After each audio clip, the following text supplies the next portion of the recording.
Mic check. Ooh, no. Mic check. Mic check. Mic check. I'm muted.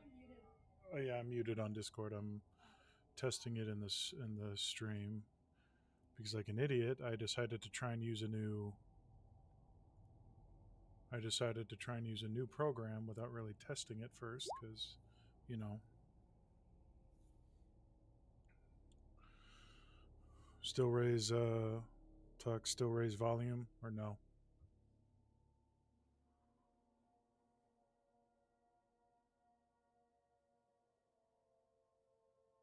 Yep. And then how's the music from Spotify?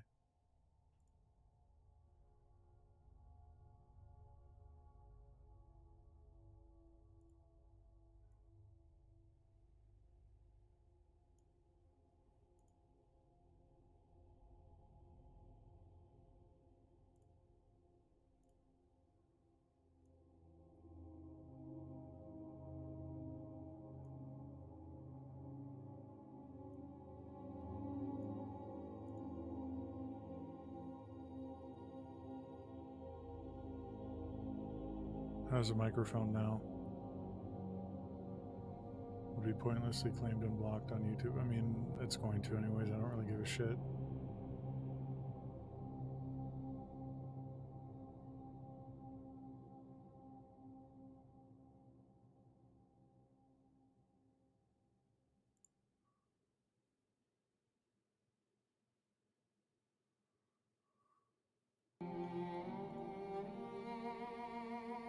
No one could watch it. You can still watch a VOD, the upload. You can still watch it. It's just going to be, unfortunately, muted the whole time. So I guess in essence, yeah, no one could watch it, but I don't know. I guess I could turn the music off to the stream.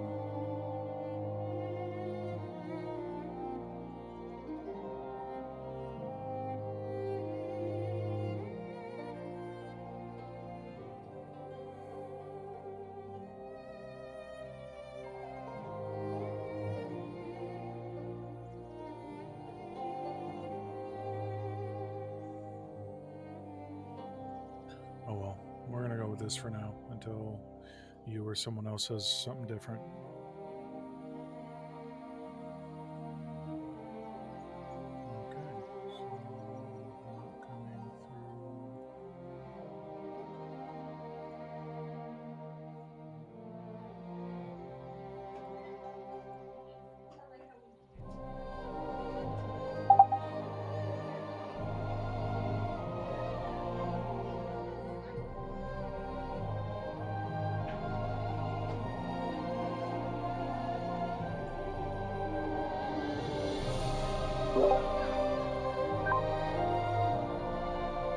All right.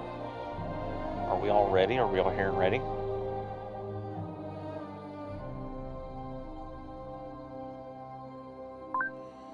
I believe we're ready. Yes, I think so. What's her tail?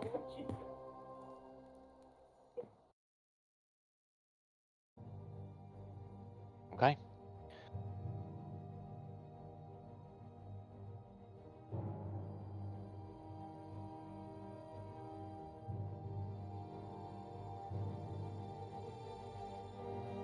Let's go ahead and get our recap in.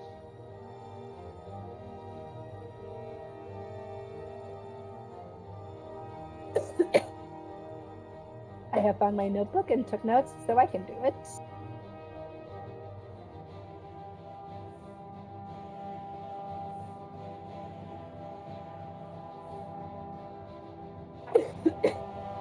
All right. So the party when Sip gets back from meeting more to get the party to catch up. We all pack up the camp we just set up and went and talked with Lan and Moore and just got a vibe off of Moore and decided we're going to go with him into the creepy haunted castle. And then we also, because he's very connected to the land and to the island, he knew we were there from the very beginning, and he's good to have around so far. And we found out that he was the creepy cloaked figure that was stalking us. So that's that mystery solved. We had more that he is stuck to Dragon Reach through the Vanerketh ritual. Vanerketh? Can't remember how to say it. And then we decide we're going to long rest before we go into the castle, and we set up watches. And I think it was just during Four Cup and Aspen's where we kind of see a dragon flying over. Other than that, it was a pretty uneventful long rest. So we head to the castle. We go up some winding paths, and right in front of the entrance, we find a huge sleeping dragon named Zaroon. I think that's how you say it. And we stealth past it because it's scary. And we explore the abandoned castle a little bit. Sienna throughout this is on Aspen, Aspen's giving her like a piggyback, and Farcup is kind of on Ezekiel. And we decide to kind of race through the ruins to see who can find the first hostile. Or I guess encountered. I don't know. I feel like it's unclear because Aspen found them, but didn't outright attack. And then I guess Farcup attacked first. So you looked. Anyways, we'll figure that out who actually won that. But Aspen walks up to them and asks them if they are a friend or foe. They responded in Draconic, which no one understood except for Moore. And he said they were calling us intruders, and then that started combat with them, which we won, but it was very loud. Of which we woke up Zaroon, and he is now flying at us. We might die. End of recap.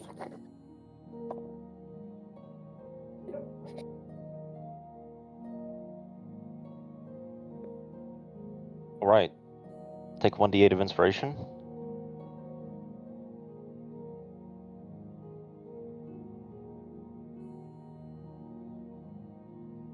All right.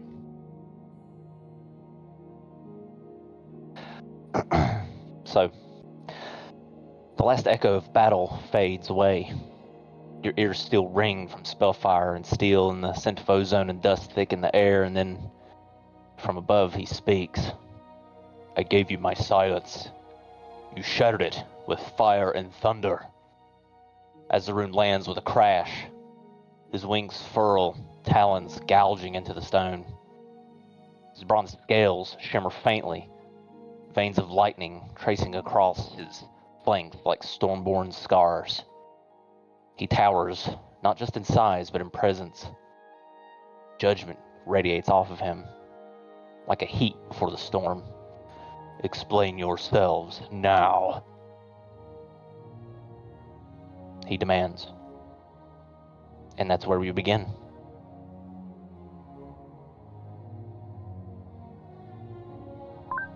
Aspen's going to not be raging anymore, and is going to point towards what's left of the robots in metal armor. Just like pointing them, it's like they started it. We asked them nicely if they were friendly, and they started attacking us. So technically, they broke the silence.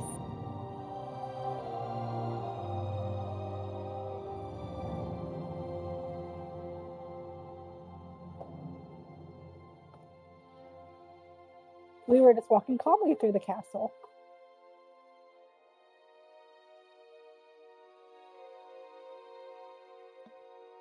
Okay, so you're blaming it on...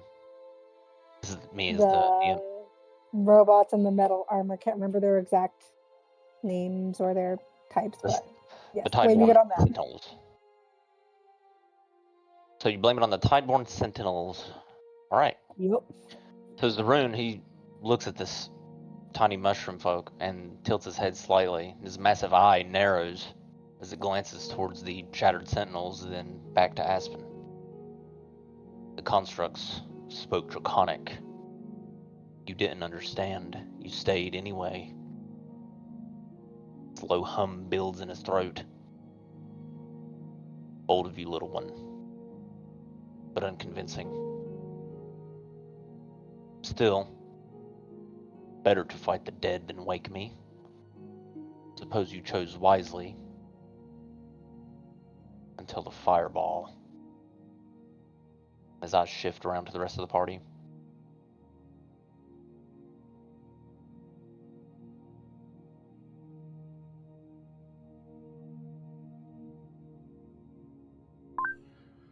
Lan is gonna lean into more and kind of not whisper, but kind of say out like the side of his mouth.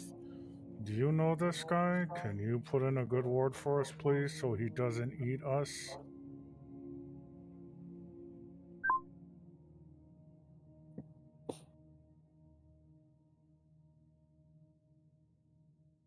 Okay, so you lean into more. Moore's looking over at Zaroon. Seemingly unafraid, but still very, very much at attention. Moore whispers back. Do I know him? Lan, I knew him when his wings were still learning the wind. He once called me brother, but I doubt that word means much after 5 centuries of silence. Still, I'll see what I can do.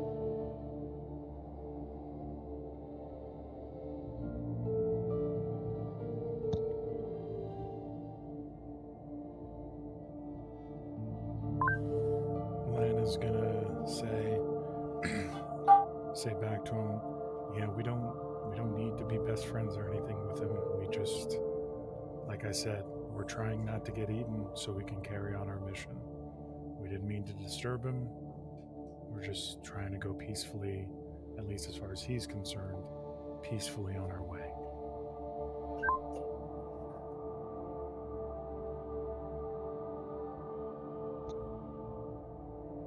Moore passes by you and steps forward to speak to Zaroon. Standing up and looks up at him. The wind stills and a long pause sort of brushes over as the dragon leans down. Moore says, Zaroon Stormwake, the skies still hold your name, I see. He motions to the rest of the party with one of his arms. They are not here as your enemies. They come not to steal, but to remember. The beacon has called them here. For what purpose I cannot say, but I believe it was not by accident. And, if you still honor what once was, let them pass. A moment goes by and you can hear a light rumble in Zaroon's throat. The narrowing of his eyes.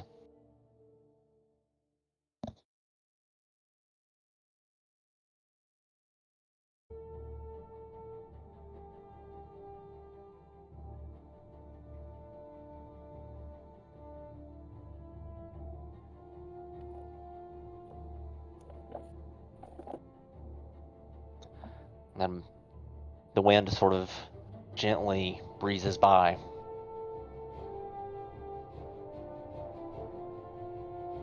His massive form shifts and his wings settle at his sides, draped like storm clouds over his form. You speak of the skies as though they still matter in these lands. Takes a deep breath, but you have not forgotten. And the beacon. He lowers his gaze to Fazir and the rest of the party. If it truly called you here, then perhaps even silence must listen. He steps aside slightly, his massive talons curling into broken stone, loosening his aggressive stance. Go then, but tread with reverence. You walk atop the graves of oaths made.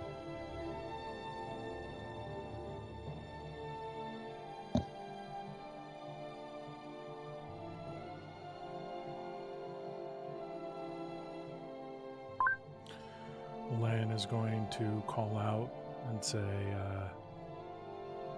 thank you, mighty Zaroon, and bow his head, and then he'll keep quiet after that.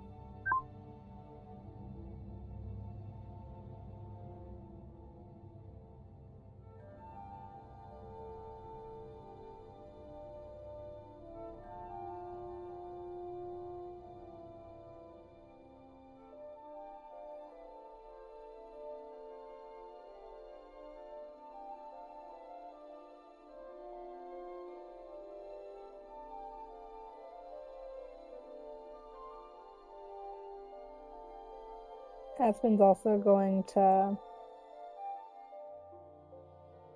sort of like bow her head and like, thank you so much for your patience and hospitality and allowing us to be here.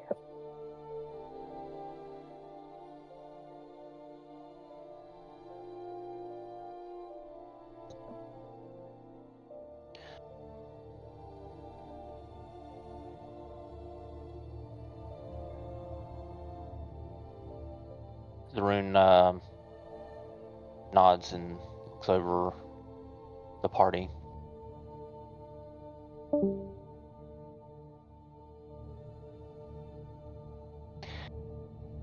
You walk with shadows, but I sense no lies on your tongue, Zaroon says.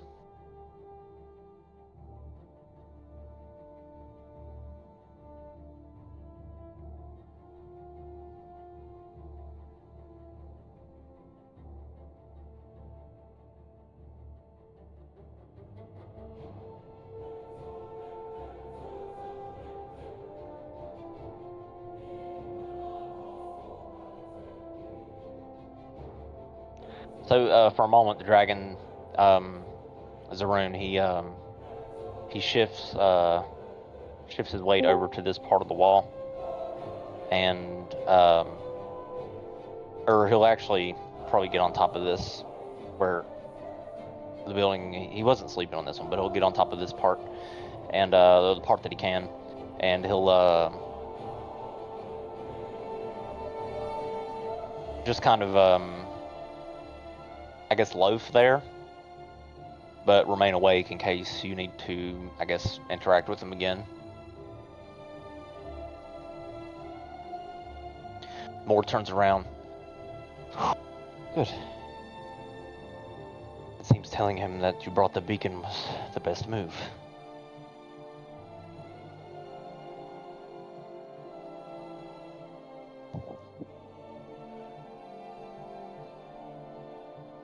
I Did figured that anyone would else be. pee a little bit?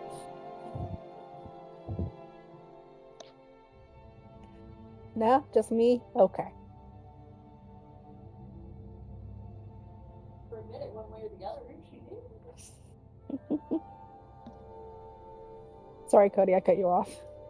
No, it's fine. He's just sitting there. More is just letting out a sigh of relief, and then stepping back over here to sort of group back up with you guys. And now that Zaroon is calmed down from being woken up.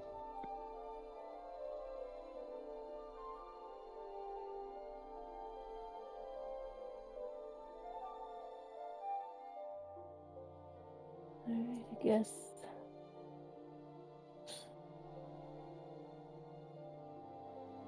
Guess we continue on our way. Since it seems like the dragon's not going to kill us right now.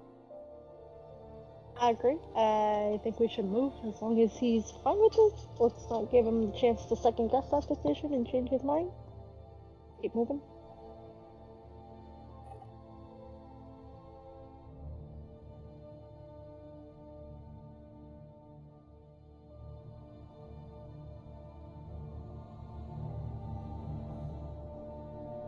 I guess just gonna turn to Mora and be like, alright, since you know this castle, know where we're supposed to be going, lead the way. We'll try not to run off again. No guarantee, no promises though.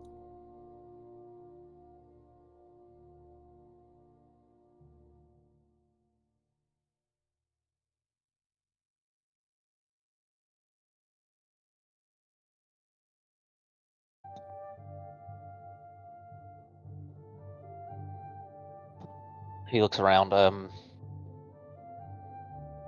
Just a moment, and he goes and scrapes clean the some runic symbols on the inactive sentinels so they don't reassemble.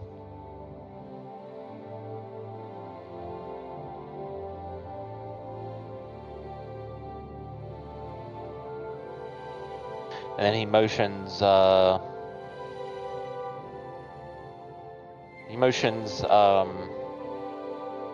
into the keep further,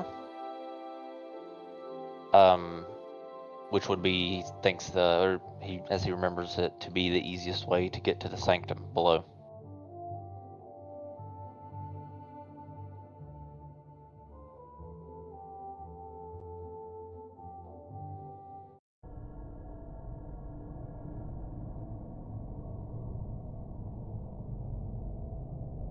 Okay.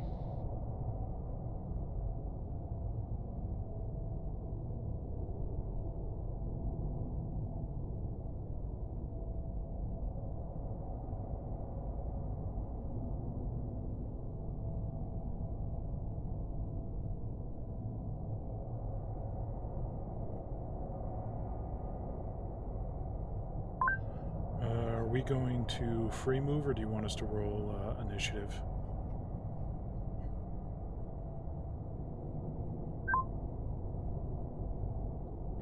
It's up to you. I mean, do you want to go back into initiative for it? That's totally fine if you want to. We can do that. Makes sense. Yeah, we can do initiative. Okay. Give me a second.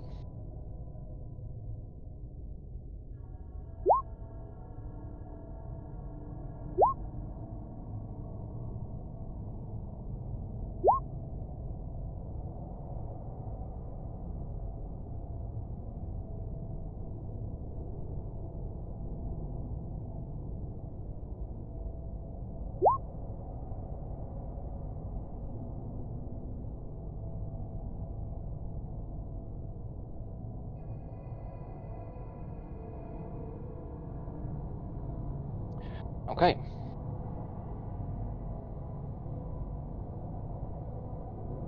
All right. So let's see here. All right. So avoiding combat with a 300-year-old, or well, almost 500-year-old adult dragon, you continue your way through Caer Veneer. Aspen, you are first. Sorry, Oh, I yeah, haven't Sienna. gotten it yet. Give me a second. Oh my God, Sienna. Which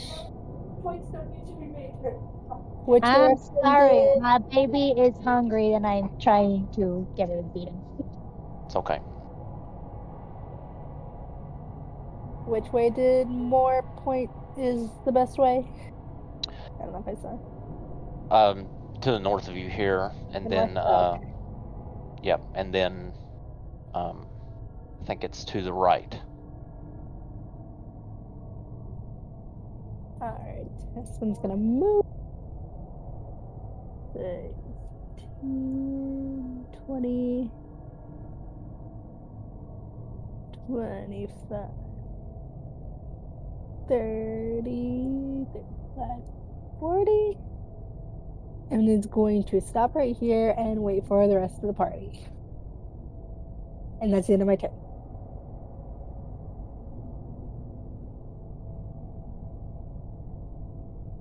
All right, so we'll get to there. Mara, loads her revolvers, checks them real quick, and then she'll move.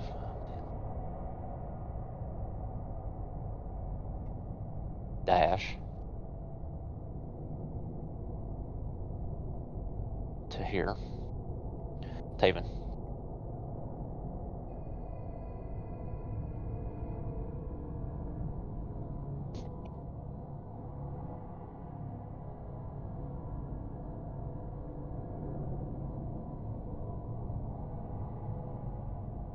And then I'm going to use my dash action. Dash to there and end my turn.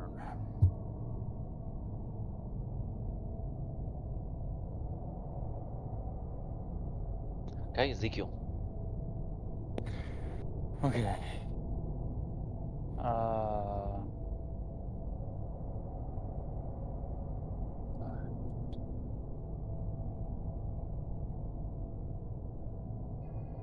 Is this door closed? I can't tell. What door? This one.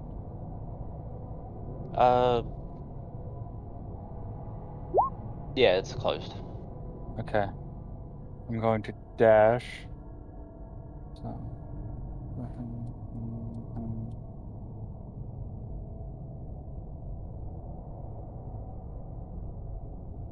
And I would like to attempt to open the door.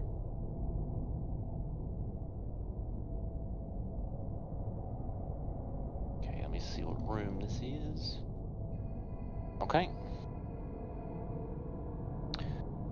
The door opens and you see, what you see inside is sort of like a makeshift,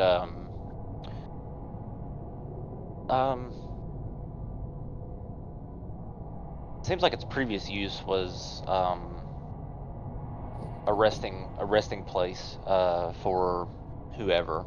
There are bedrolls that were left behind, a few loose boards and some boxes piled over to the side. Stairs that lead downwards into the room, right as you enter the space. Okay. He will turn to the people present and he will say, "This room is an option." And that will end his turn. Okay, Lan.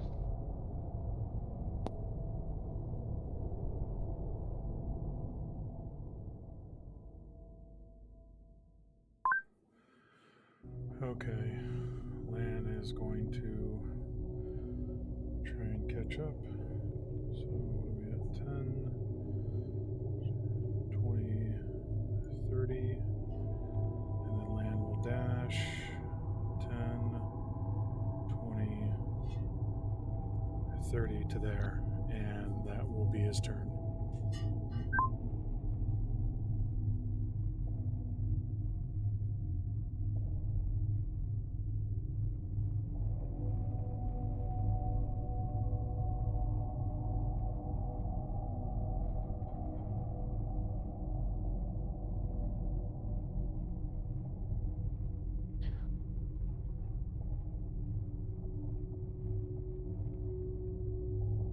Okay, more goes to there. Sienna.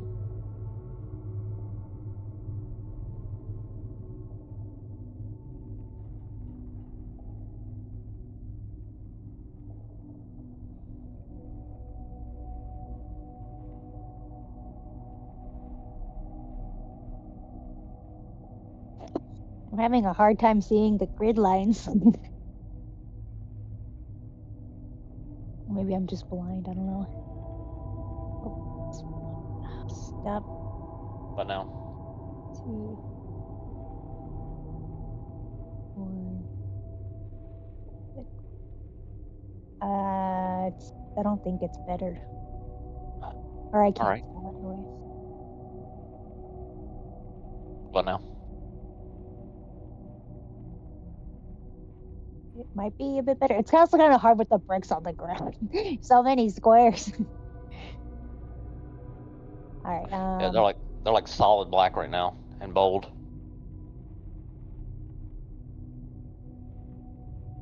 Okay. Maybe I need to refresh or something, but I'll just move If a little you more. This will help you see it probably. Just click on your token once, and then use your directional arrow keys, and it'll move your token within the boundaries of each grid point. Fair enough. Alright. And I will stop there and See how see like I'm doing with more?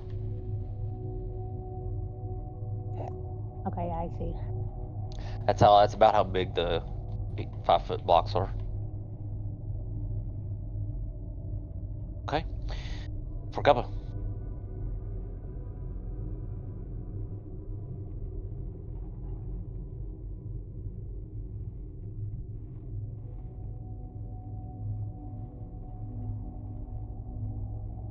My Discord's being weird. If I move out of it, it freezes on the things. Okay. So I'll use my action to dash just to get a little bit closer up to everybody. 10, 15, 20, or 25. I can't remember. I miscounted. I'll stop there and be good. Hey, Fazir.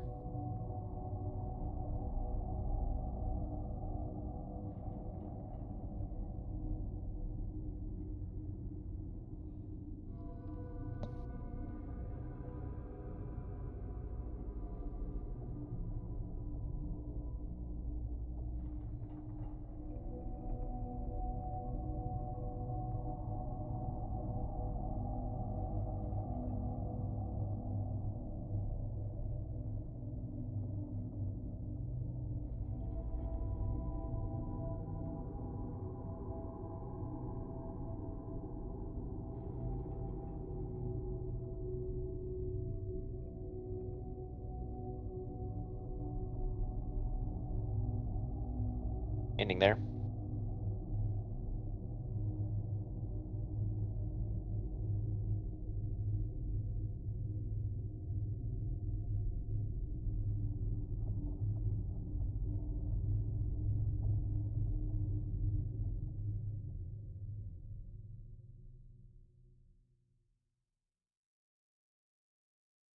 Okay, Aspen. Alright. You see more sort of motioning to this entryway there. Yeah, that's where I was gonna go. Let's see. 10. And I want to just kind of look around because it kind of looks like there's a trap door here, or like a not trap door, but like the opening. The nifty thing is that's actually the rooftop you're seeing here. I'm gonna drag you over to the map that the area actually is, which is down here. This is what you're seeing on the inside.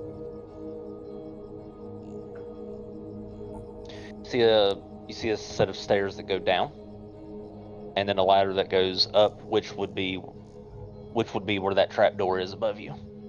Okay. Then I guess I'll kind of look back at more and be like, going up, going down, which way? Emotions. Downward to the stairs, however.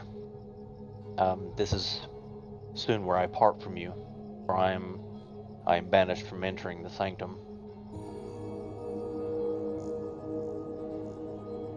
When Sarah Lyon was sealed, I was there, and I did not raise my voice and did not draw my blade, and so the seal knows me.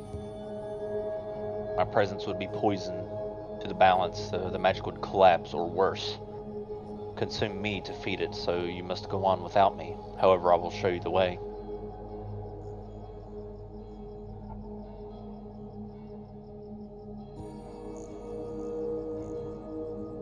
Yeah, just move a little farther in, and that'll be the end of my turn. Okay.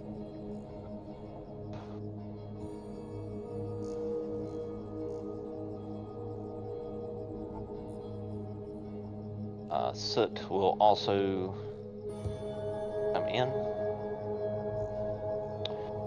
and Mara will dash and make her way inside as well and look around. Oh, look at this place.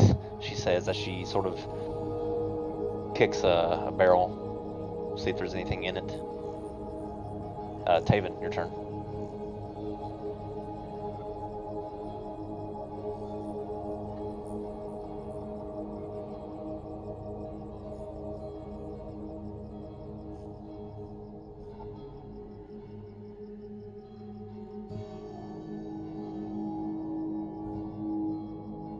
We're there and in. All right, Ezekiel.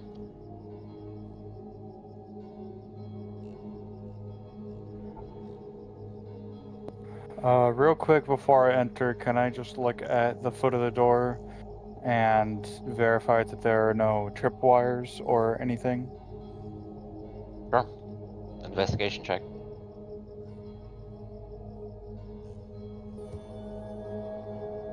I don't see shit. You look. You try to inspect the sort of the older ruined doorway, and you don't see anything. That could be a trap. Okay. I will take a step inside the room. Okay. And then you said there's a staircase that goes. Oh, That's where you are. okay. 10, 15, 20, 25, 30.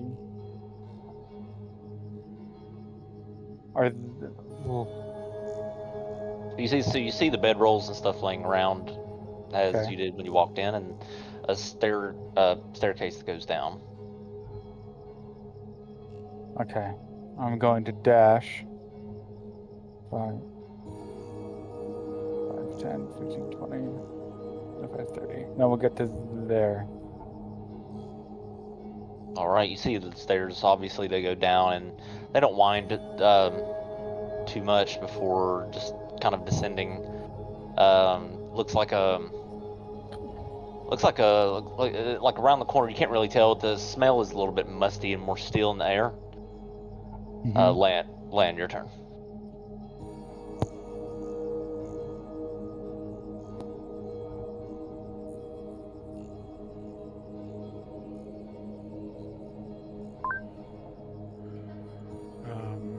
Lan will make his way to the door and through it.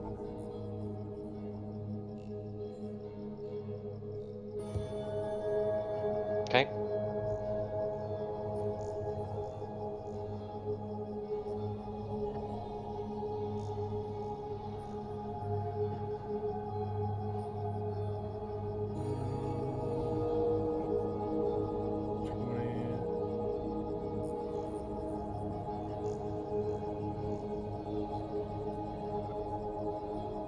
Lan's gonna look through these boxes, see if he finds anything, or did Ezekiel already search them?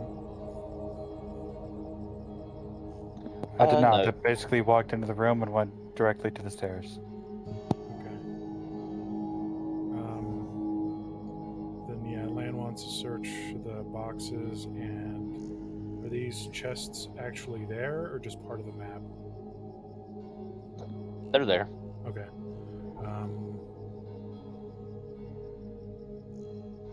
Yeah, Lan will actually start with this chest here. See if it's locked and or trapped. What is it? Investigation, I think.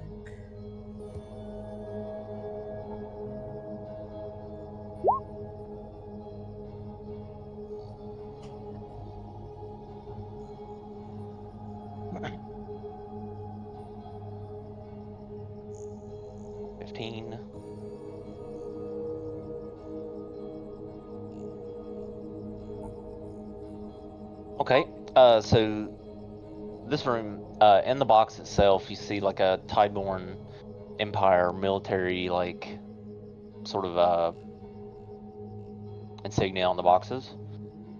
And as you search through, you find some Tideborn Empire military armbands. They're pretty faded and tattered. One of them still bears its symbol of a dragon's eye bound in chains.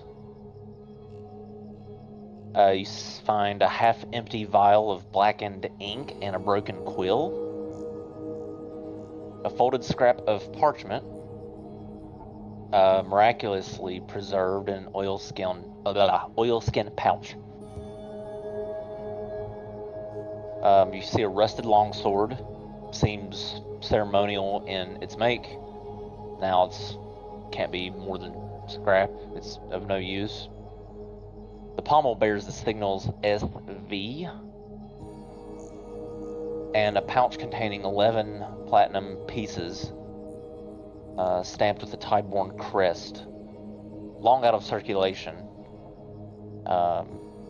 So possibly priceless to collectors. Do you read what's on the parchment? Yes, if I can, if it's in a language I know. It's in common. It says, "We are not guards. We are witnesses. If you read this, may you do what we cannot." And I'll post everything that you found in the chat.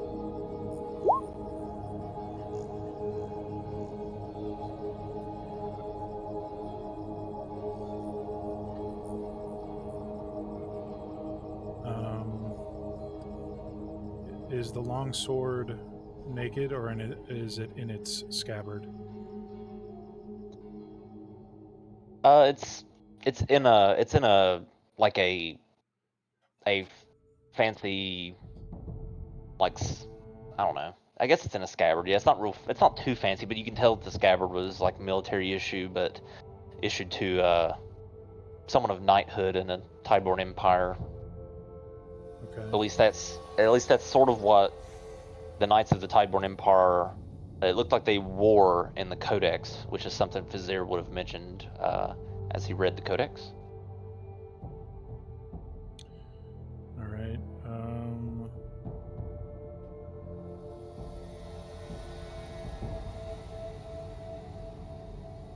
Lan is going to take the armband that still bears the symbol, the parchment, the longsword, and the pouch of platinum pieces. And then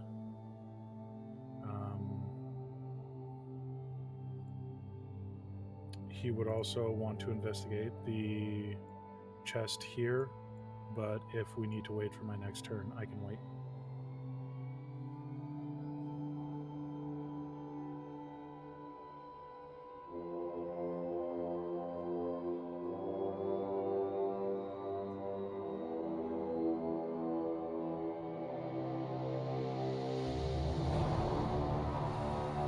Oh wait, you said you wanted to do a history check on those initials?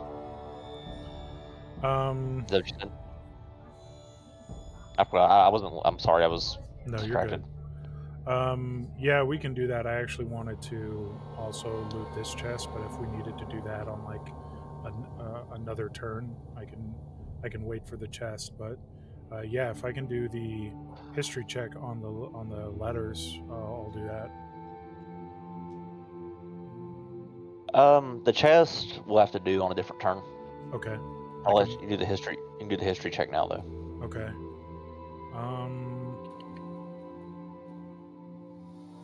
Okay. Here we go. 16.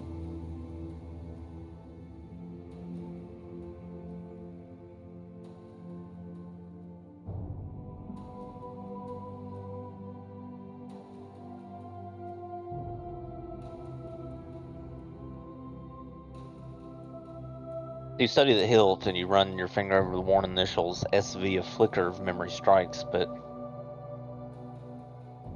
not from a book, but from like graffiti you've seen before and broken things scavenged over time.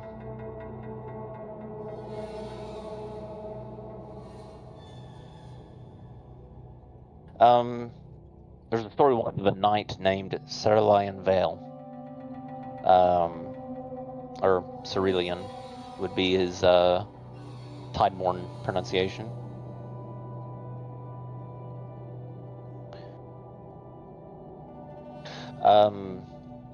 You've seen books, or well, not books, but you've seen in talked among those and the mandate among your fellow shades about Veil the Betrayed,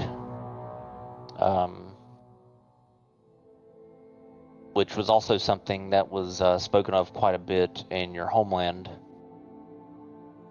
More or less like a folklore story.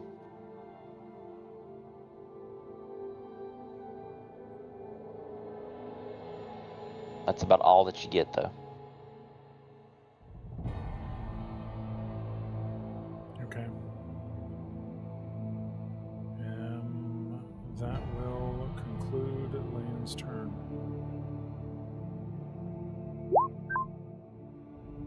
Okay, more moral motion over here. Make his way into the room, I think, where Aspen and everyone else, or well, not everyone else, but 3 other girls are, and he'll motion down the stairs.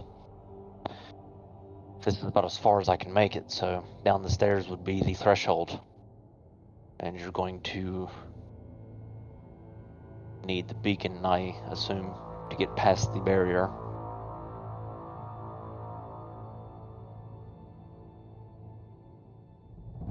Present the beacon, and it should grant you access.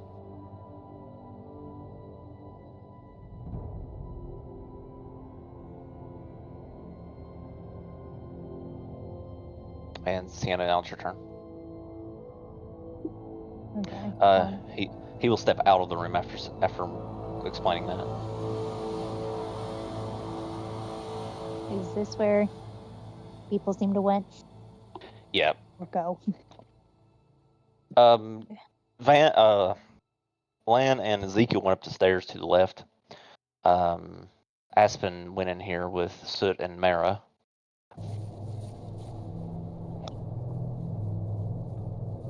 We'll go this way.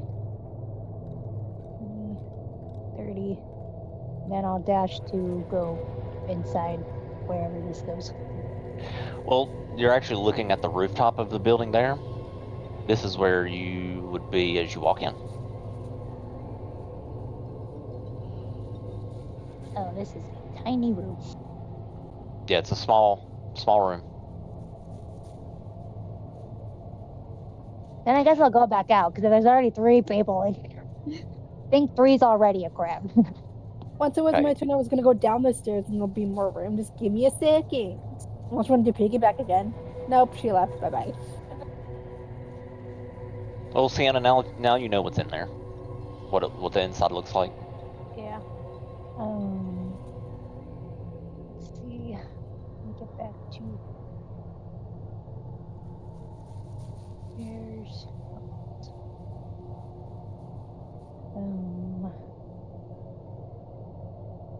Guess I will kind of go where other people are. Well, probably could get to maybe about there before I run out of movement. I'm just gonna guess that.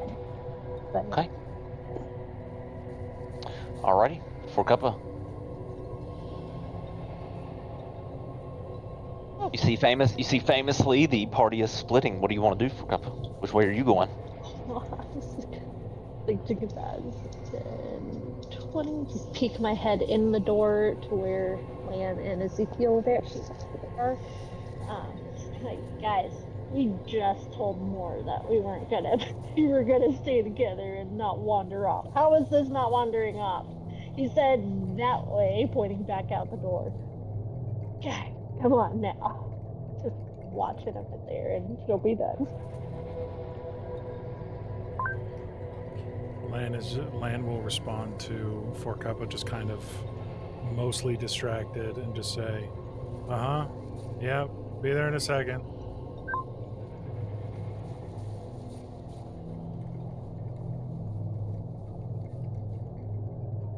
Ezekiel will point down for the second time and he'll just say, stairs, as he points at the stairs, and that's it. Forkuppa will respond, again pointing out the door and say, everybody else. That way. Yeah. Yep. That's my turn. Okay. Just a second, Frazier. I'm gonna run to the restroom real fast. and brew a cup of coffee.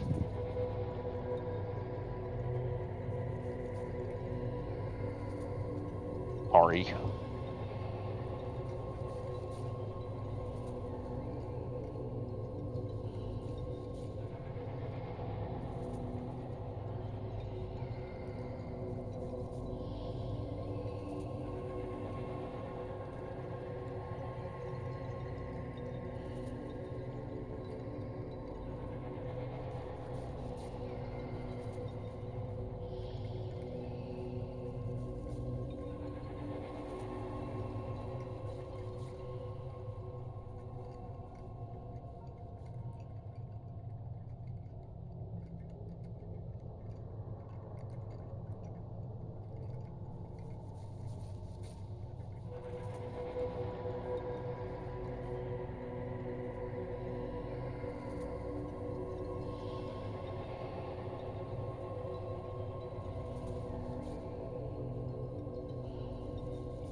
Okie dokie. Alright, Vizier, go ahead.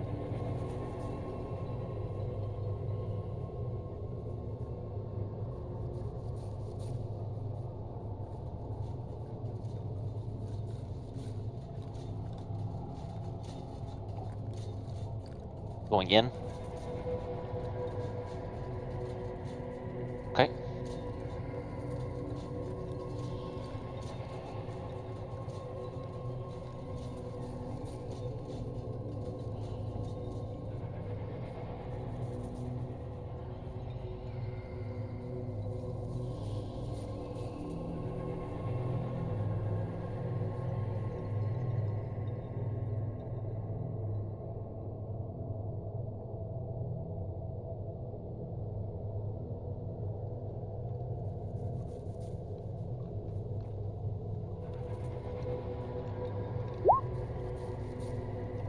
I don't hear anything.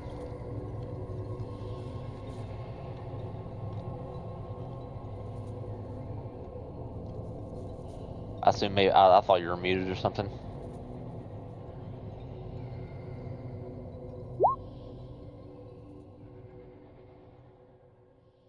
Down the you okay? Yeah, you want to go down the stairs? Okay. Yeah, you can head down the stairs.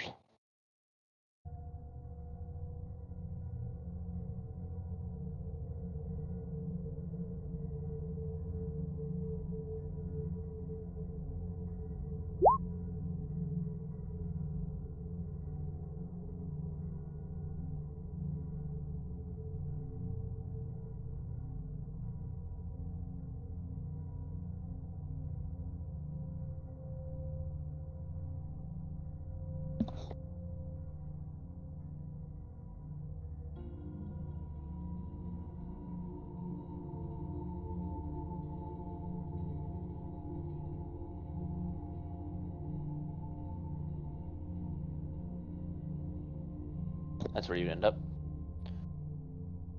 Or that's the part of the map you're on.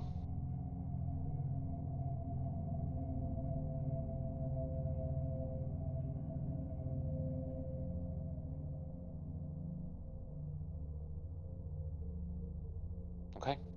Aspen. I will start moving down the stairs. Okay, so you follow Vizier down the stairs. Mm-hmm. Not much room, so I'll just put you there. It's Okay. just right. It's right above where you were. On the map, that is. Then I will move down to this table and look and see what's on it. Just perception, or are you trying to shuffle through the things that are on it and see if there's anything in there, like loot? Are you looting or just looking? Just looking. Okay, perception check. 15. Okay.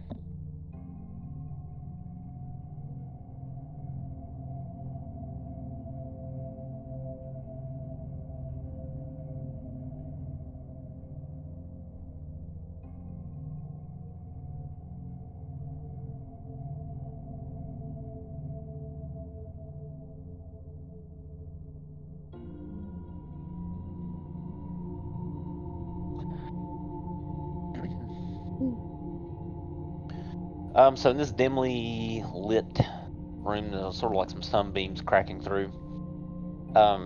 Parchment scattered across the table, and it's weighed down by this old inkwell, sort of tipped over on the side. You see a letter.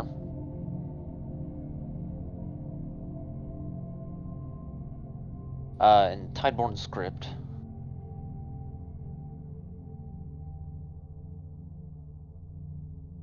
And the ink is rough, hurried, but deliberate. It reads, he's still alive. The seal holds, but I swear I heard his voice again. Cannot bear another watch cycle. The guilt festers like a wound. Signed A. Thorn.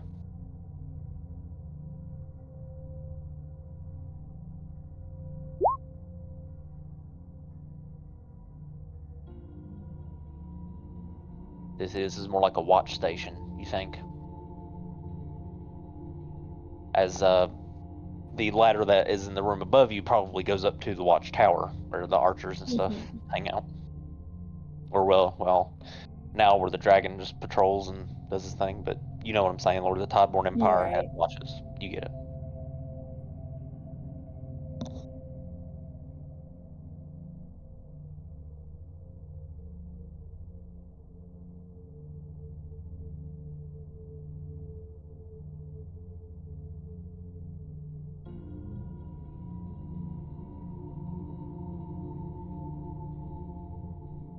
Okay. Yeah, that'll be the end of my turn. Very well. Soot will follow you down. And she looks around the room as well. She will actually open this door if she can. Let me see if that door opens. It's supposed to. Oh, and I would be showing the letter to whoever's walking in. Small thing, but yeah.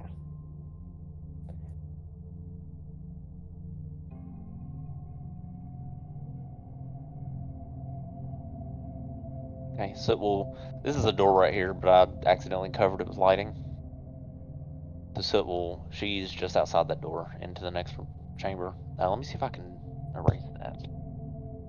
Let's see, tools.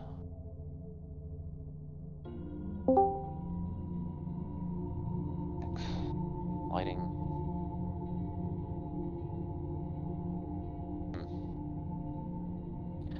Oh, without screwing it up. Okay.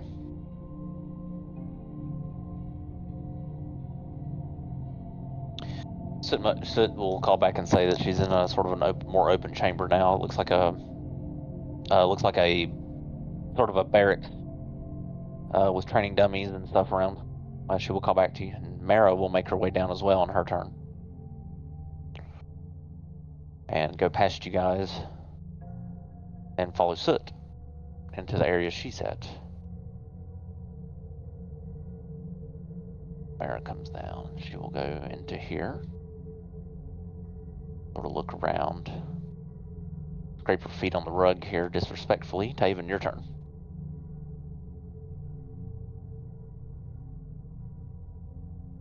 Alright.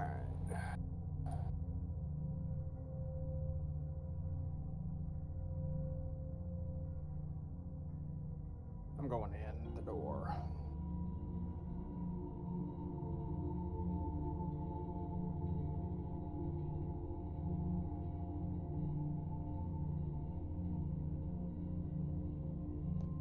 Let's see. Where are you, Taven?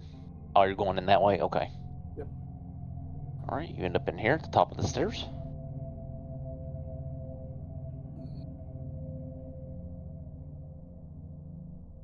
I'm going.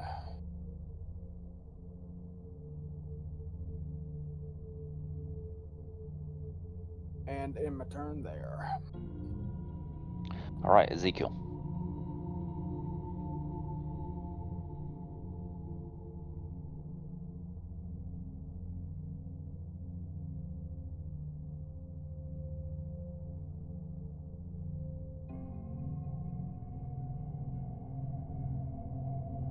Sorry, I was muted. Has this other box over here been looted by Lan yet? This one has not. Well, are you looking at a different box? That's a chest, by the way. Oh, chest. Sorry. That's fine. Zico's gonna go over here just to expedite the process, and he's going to attempt to open the chest.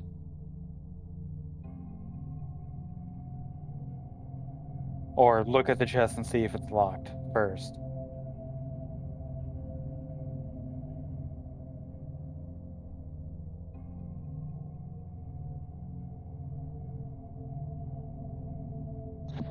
All right, investigation.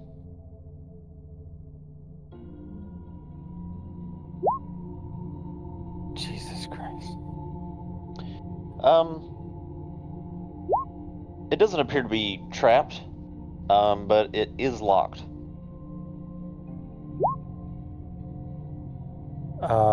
Is there like a padlock on the front of it or something?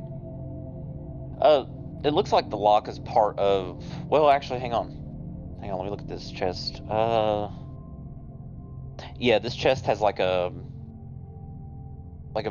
old padlock, like it's between like a loop and a latch that forces it shut. So yeah, the lock is separate from the chest.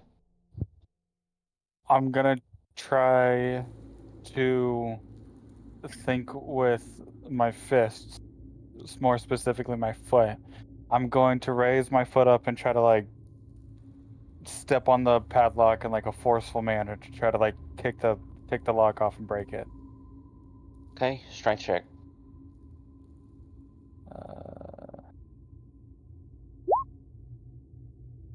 All right, you kick the lock, and you see that it does sort of crack a bit, but it doesn't snap off completely. Okay. Was that my action? Or I Yep. would say that's my action, yeah. Okay. Yes. I'll just look at the lock and be like, damn it. And that'll be my turn, I guess. All right, Lan, you hear Ezekiel stomp on the chest over there. What do you want to do in your turn?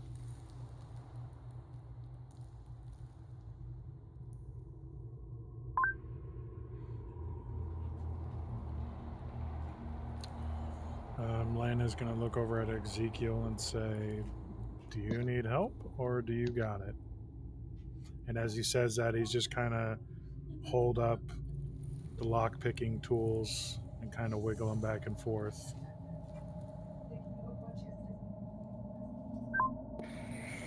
Ezekiel will just kind of frustratedly just use his hands and motion to the chest and just do it. Okay. Then Ezekiel will move and attempt to pick the lock, and he has the auto lock pick, so he's going to have advantage on this. Right. And then, would I use Thieves' tools for this, or is this just a dex check? Thieves' tools, technically, with the Dex mod with advantage. Okay. 26. Okay. So you are able to unlock it with your auto lock pick. Makes it very easy. It's an older sort of padlock, and it snaps free, but it breaks, of course, because it's damaged as soon as it unlocks. And you open it up. You find these vambraces of the Tideborn Watch. They're polished silver and etched with faded prayers and looks like draconic text. You see a folded sheet of vellum. One has an oath on it. A holy symbol of some unknown highborn deity. And there's 22 platinum coins of Tideborn mint. There's a flask of what looks like purified water, still sealed, and the flask is strangely cold to the touch. A small palm-sized hourglass that looks like it's in fine condition. When you flip it, the sand inside turns to a blue as it begins to fall through. It's like the sand is glowing blue. It's not turning blue. It's like there's this glow. There's a glow of blue from like within the center of the hourglass that's glowing through the specks of sand as it falls through. If that makes sense. So as Lan rotates the hourglass, as it's glowing, he's gonna look at his other hand that's empty, and he's just gonna like wiggle his fingers and kind of just move his hand at the wrist, and then he's just gonna kind of look around to see if there's anything going on that's noticeable after he flipped over the hourglass.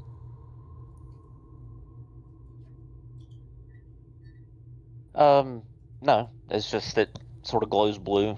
You don't notice any changes. Otherwise, you don't feel like an arc. You're not able to anyway, but you don't sense any sort of arcane magic to it. It just for all you know, it could be a cosmetic effect. Gotcha. But it's strange. You've not seen an hourglass do something like this before. But it's not as if the enchantment is something that blows your mind, right? Something you've not seen before. So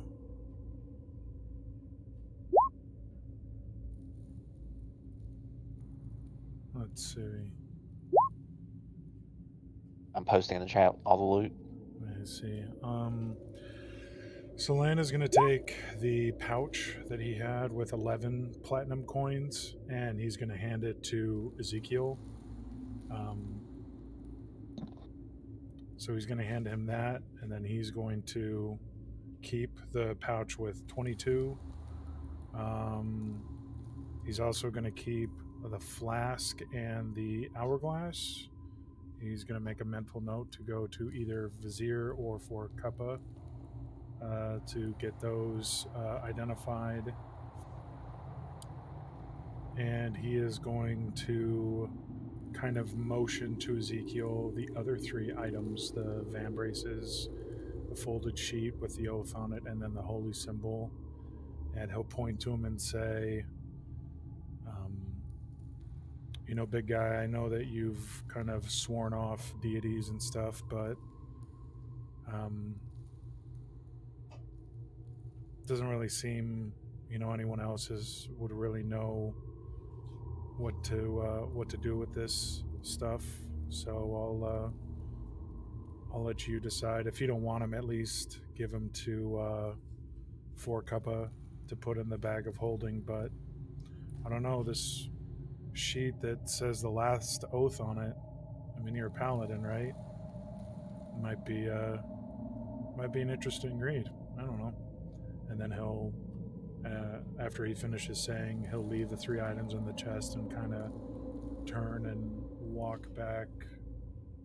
What was that? 10, 20, and then he'll walk back to here, and that will be his turn. All right.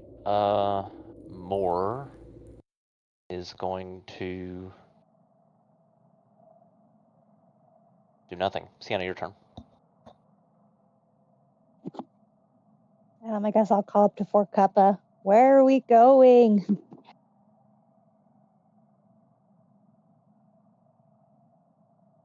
Sorry, my Discord button was being weird. Just like go with all the other girls, because you know that's the sensible place to go, and that's where Moore said. I'm just trying to get these 2 dum-dums to not separate from the group again. Someone needs to keep an eye on them. So, unless you want to, we'll be there in a minute.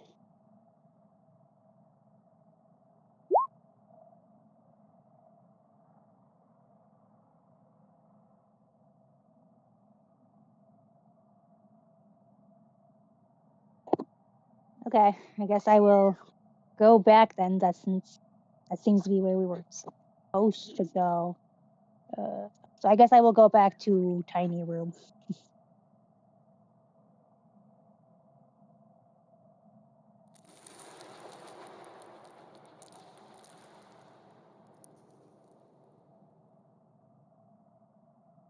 Okay, so you're going back into the tiny room, right?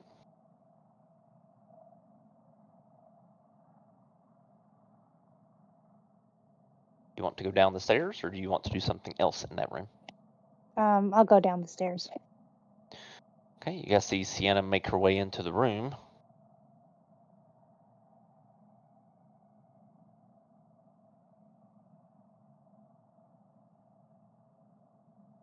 And there's a door right here that is open, Sienna. I'm just a doofus and drew a lighting barrier over it.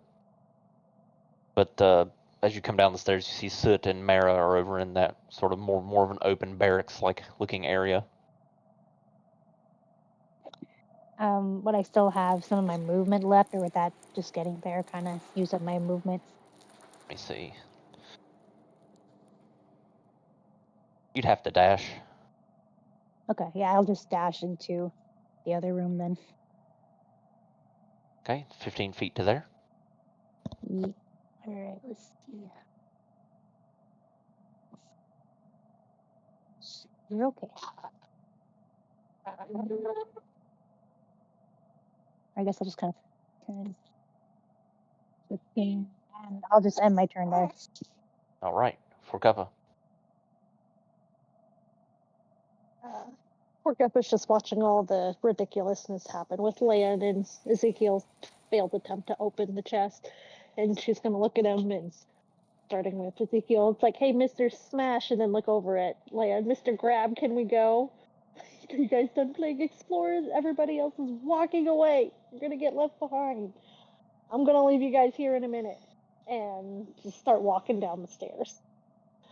And just stop at the bottom waiting for them. Okay.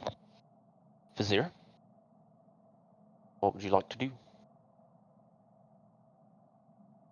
Is this a door? Let me check. I think so. Let me see if I can find out where it goes.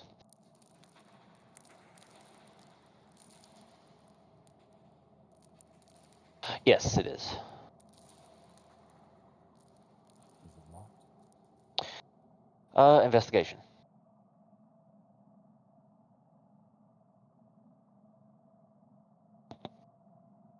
It is not locked, no. I'd like to open it.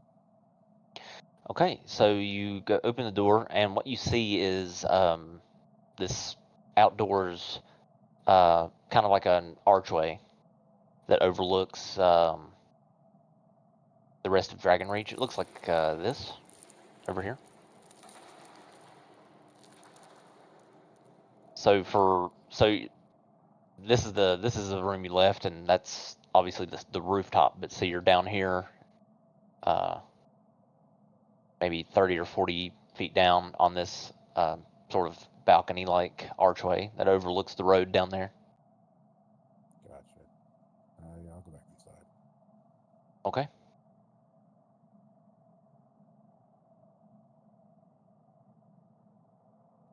Go to Aspen. That just goes outside, and then I will use my action to dash downstairs. Down these? Yes, sir. Okay.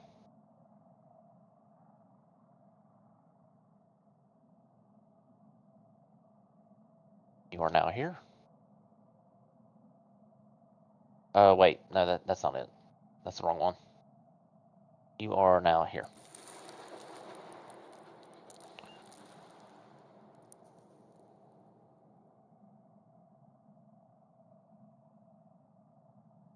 Wait, that might have been the right one, actually. No, that was the right one. I think? Yeah, that was the right one. Okay, yeah, that was the right one. I'm sorry. No worries. Would I have about 15 feet left, 10 feet left? You would, yeah. You would. I mean, I'd say about 15 or 20. I will move to here, and that'll be my turn. Okay. You notice it looks eerily familiar to the entrance. So you may have just walked around and went down the stairs, and now you see the sort of area sort of looks like the entrance to the castle. Aspen, your turn.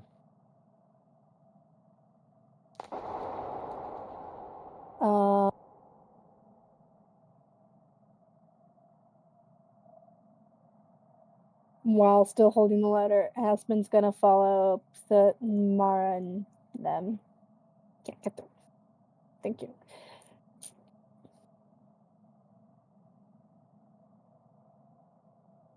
And then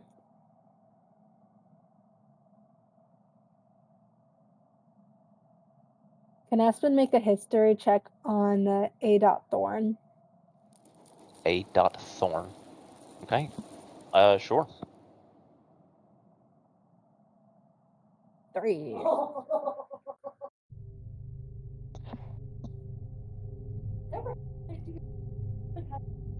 Mm-hmm.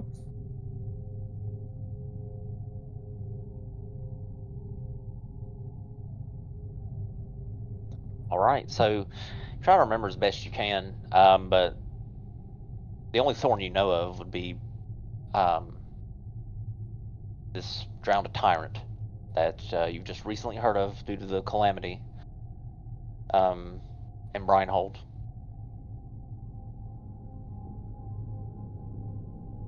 Honestly, kind of sounds like a tree to you. It does.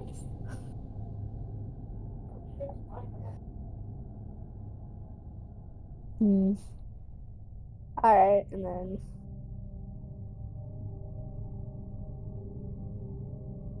I'm just gonna pass the note to like maybe Mara because she may know more about it, but I'm not gonna give too much more of a thought into it since I don't really know this person. So I'm just gonna hand the letter to Mara and just looking around. I guess I was 15, 25, 30. Just looking around and seeing, perceptioning the training room. Okay, perception check.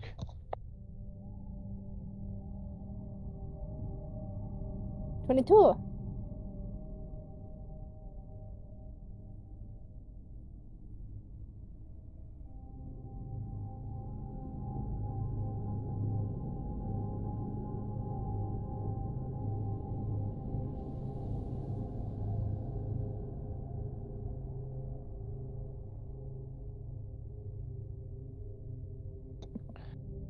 All right. So you sort of glance around.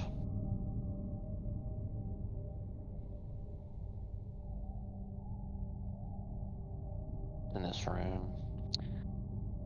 So you see a few training dummies in the room, a lot of rusted, well, not a lot, but a few rusted weapons on the table there in front of you. And behind one of the broken dummies looks like this partly scorched journal.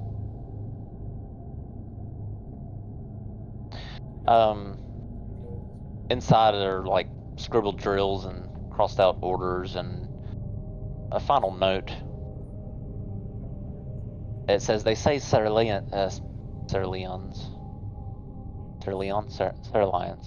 spirit has begun to echo through the halls.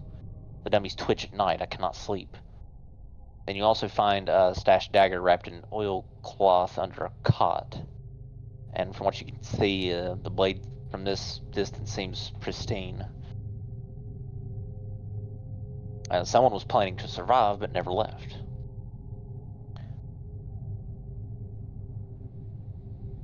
Alright, then I'm gonna tell those in the room of just like, hey, even though it's not night, be careful. Apparently, these dummies twitch, and or someone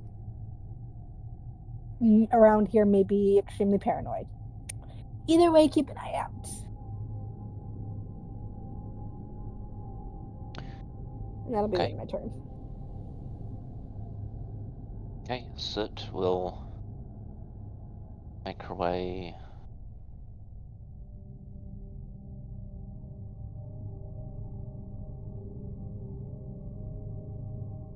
Let's see.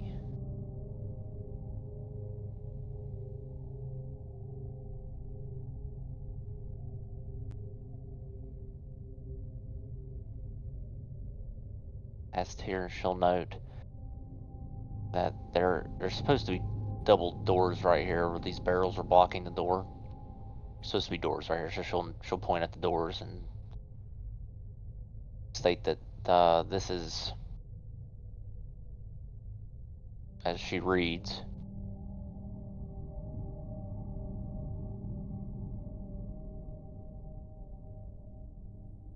the Sanctum of Caervenir. And it is, looks like there's this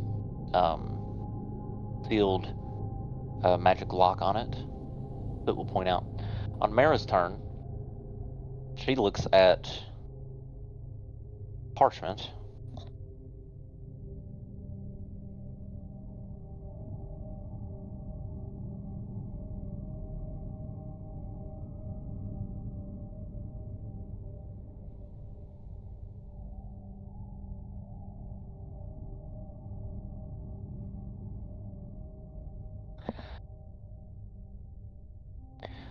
Which one did you hand her? The one with Thorn?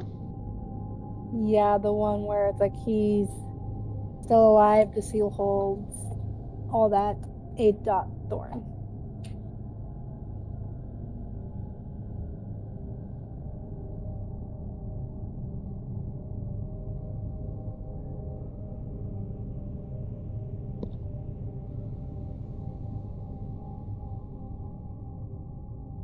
Tamara looks at the parchment. The lips move silently over the name. A Thorn.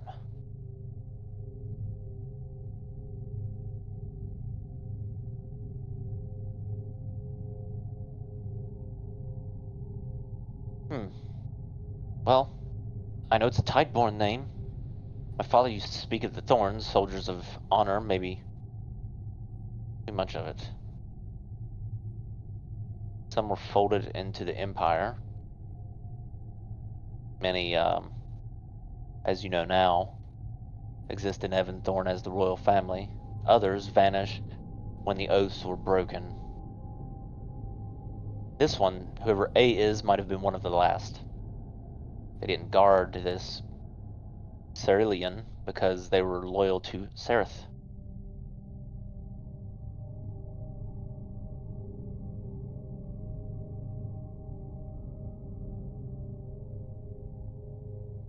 I don't know, maybe someone hoped someone like us would read this one day. Or maybe they did it because they didn't know what else to do with their shame. As she sort of crumples it up and throws it on the ground like trash. And she will move over to the door here. I'm here for the crown, not letters or history lessons. Taven, your turn.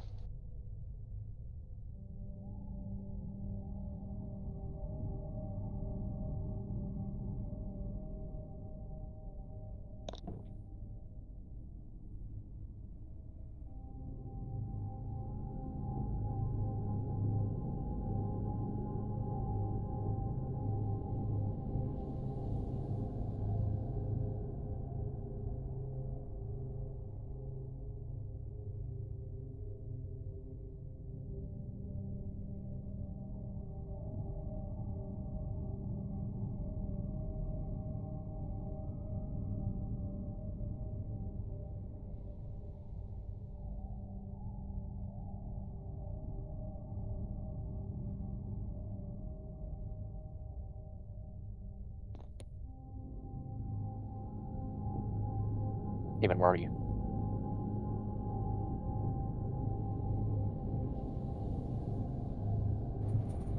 Let's try it again. Yeah. Alright, I'm going back up here to exit again. Okay, go back up the stairs and you exit the room. And you're back out here to where Forcuppa was calling down at you guys. And I'm ending my turn there. All right, Ezekiel.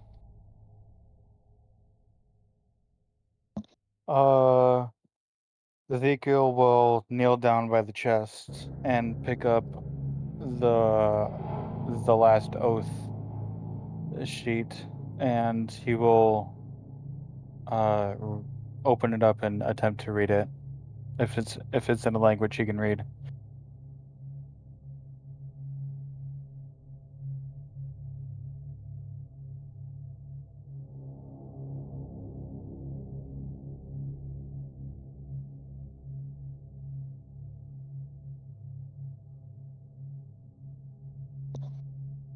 Okay.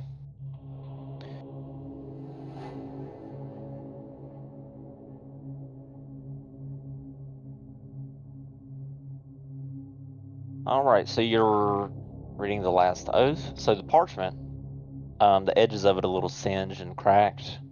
The ink is holding firm. Script is pretty delicate, but very strong as well, written by someone's hand. It seemed like was trembling. It says, "To those who come after, I was once a blade of the light, sworn to the lady of the final hour. But I did not strike when I was ordered. I could not. The voice of the tyrant rose louder than hers, and I listened. That is my shame. So I remain here, beneath the ruin, and beyond her gaze. If ever again her light touches this place, let this hourglass bear witness that one who broke their oath still chose to kneel again. And should her chosen find it, may they decide whether mercy still exists in her name." And it's written by a G. Illyrios, Knight Arbiter exiled. Okay. Do I recognize the holy symbol next to the letter? And or the van braces next to them too? Well, let me see. Let me see here. The Vambraces, they're still there. Okay.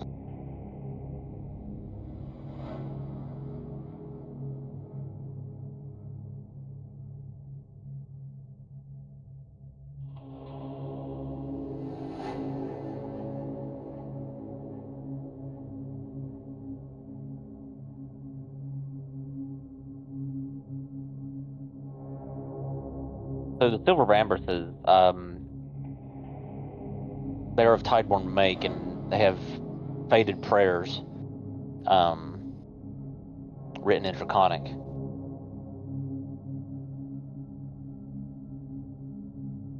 Okay. But there are parts of it that are, you understand Celestial, right? I believe so. Let me check. Yes, I do.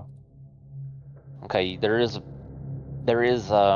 section of it that isn't part of the prayers that you recognize stylized knotwork etched into the borders, a design unique to the Knights Arbitral.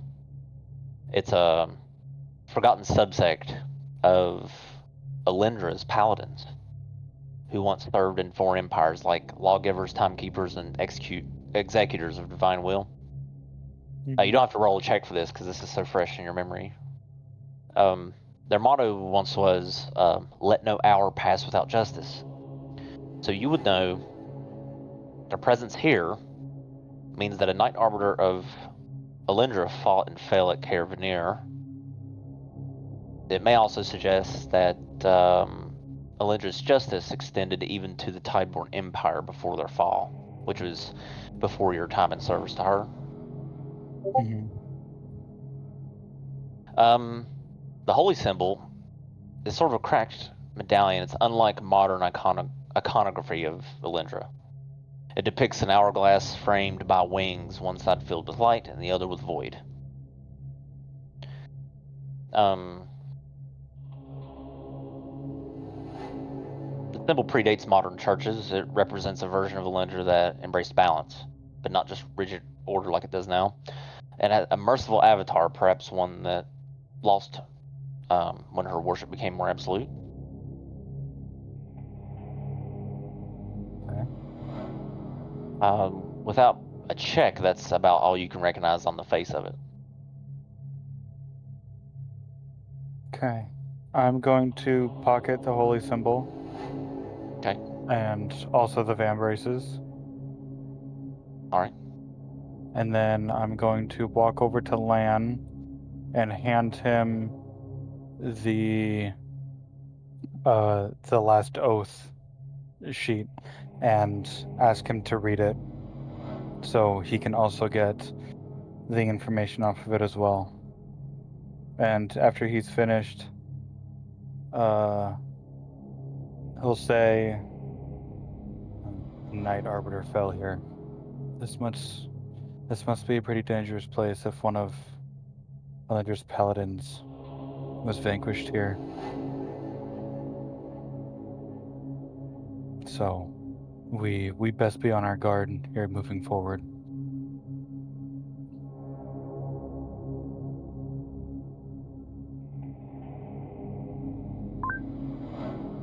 Land will respond and say, "Copy that, big man. Stay on our guard." And then Ezekiel will kind of respectfully try to take the piece of paper back after Lan is done reading it and kind of fold it up and put it in a free pocket that he has. And then he'll 5, 10, 15, 20, 25, 30. He'll get to there, and that'll be his turn. Okay. All right, so you took the Vambraces. You put the last oath parchment back, right? You took the holy symbol. And Lan, you took the gold, or I'm sorry, the platinum, I think. Right? Is that right? I'm trying to keep up with the loot. Yeah, Ezekiel Yeah, has so the Vambraces, the oath, and the Holy holy symbol. symbol, and then I have the hourglass, and actually platinum after the flask of purified water, the hourglass, and the platinum pieces, and actually after reading the oath, Lan is going to take the hourglass out of his thing, and he's going to give it to Ezekiel, and he's going to say, "It seems like this and that belong together." So Ezekiel, if he takes it, now has the hourglass as well. He will nod and take it.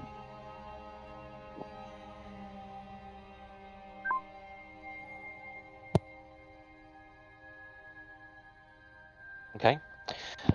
So you take the hourglass from Lan, and Lan, you keep the 22 plat, the Tideborn minted platinum. Ezekiel, the hourglass pulses once it's in your hand. A faint shimmer coils around your forearm. The broken holy symbol tucked in your pack vibrates slightly as you feel a familiar pulse of energy again. Anything else? Am I able to check in my pockets to see what is happening, or is that a next turn thing? I'll allow you to. Sure. I would like to do that, yes.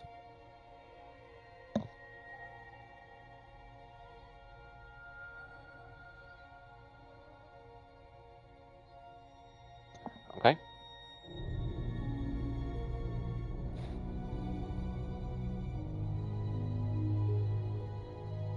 As you pat down your pockets, this faint blue light pulses, not from the hourglass or the Vambraces, but from the holy symbol.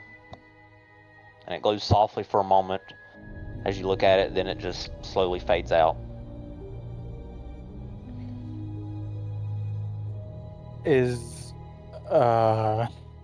One thing you do notice, the crack in the holy symbol seems slightly smaller. How do I ask this without being metagamey? Is there a check that I can make of some sort, with like a history check, I guess, to see if I can recall what is currently happening, I guess, in my hands, or no?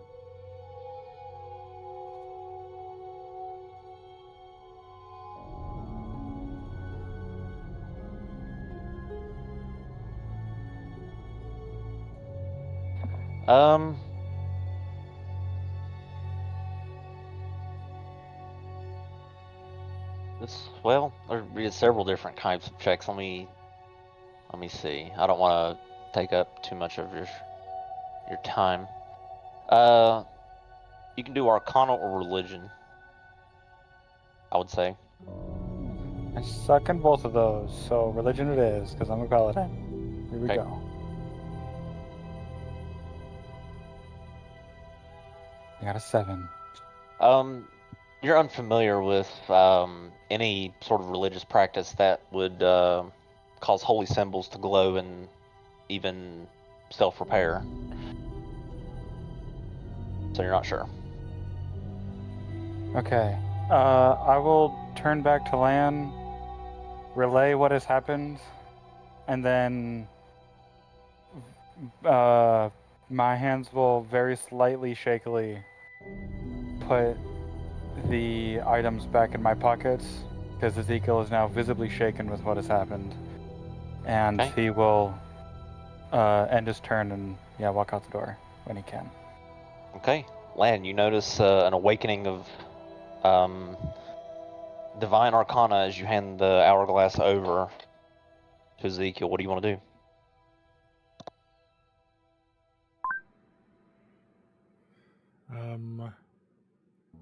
Lan is gonna catch up to Ezekiel and just say,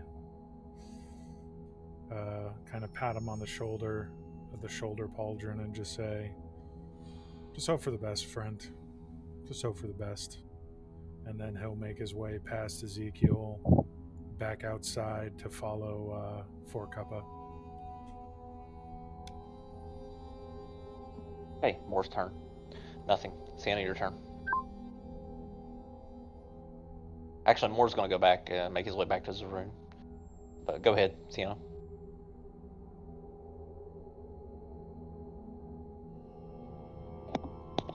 I guess, has anybody been in this room yet? No, I don't think so. Let's see. I guess I will like to investigate this chest, assuming it's actually here. Okay. Make an investigation to see if the chest is actually there, or what do you mean? Like, are you Or just well, like in case it's like just a spot on the map and it's not like actually something you planned on having there. No, everything's there, artistically. Yeah. Okay. Investigation. I guess I'm. Or yeah. You know, Let's see.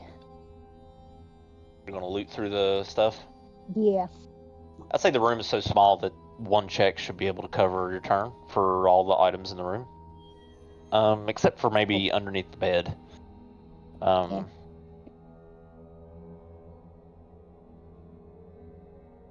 Okay.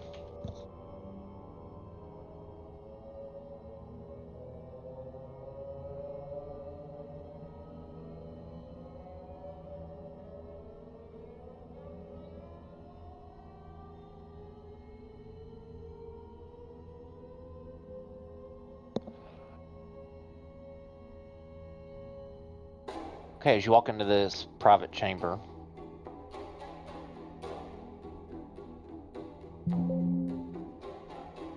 see a single dusty bed there, of course, but it's made with care.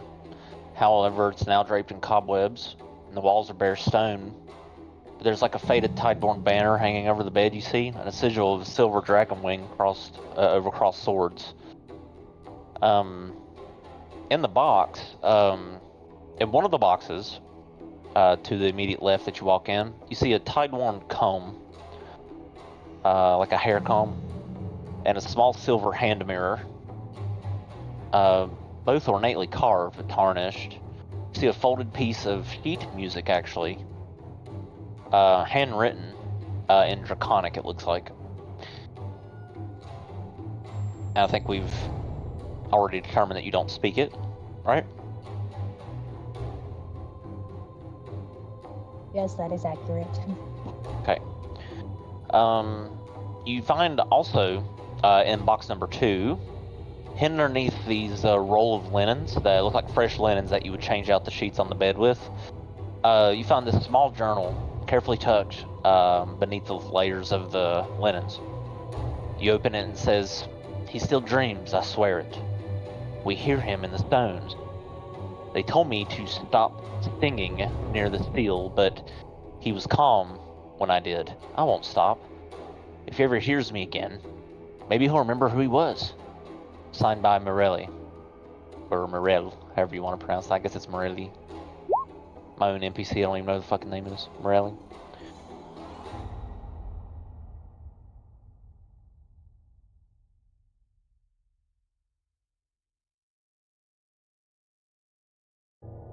So you get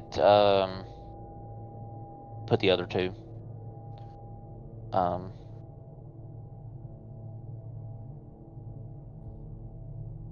You recognize the sheet music as in poetic form, almost like a lullaby.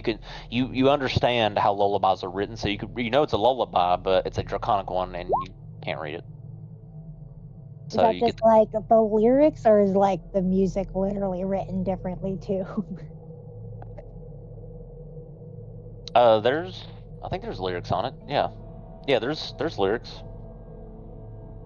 I'm saying, so like, is music not like universal in this world?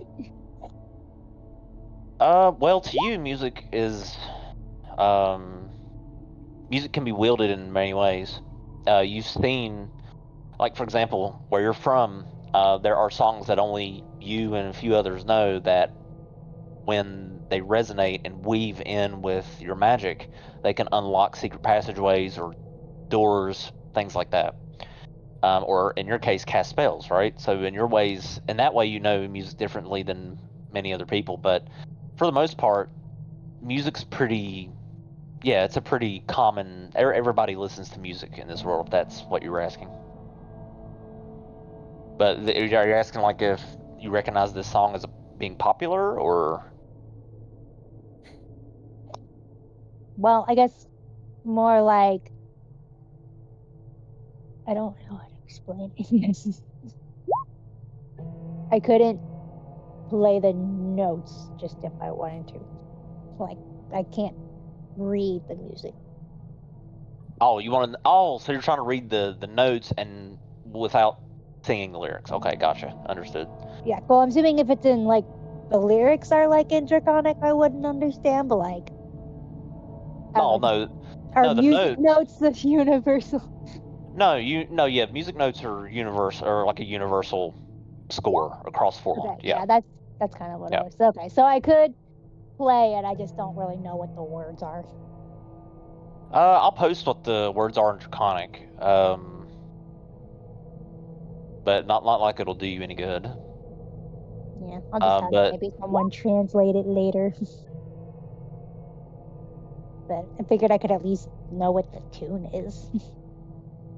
You could play the melody. Yeah, you recognize the melody and you could easily play it. Yes, because you are gifted. You can tell that the song was written for.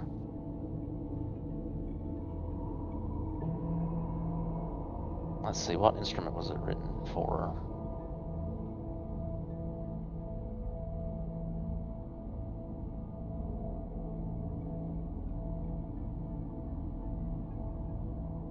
I think a lute, if I'm not mistaken, but I don't know if that matters much. Really, not to you, since you're a bard. I don't think that matters much.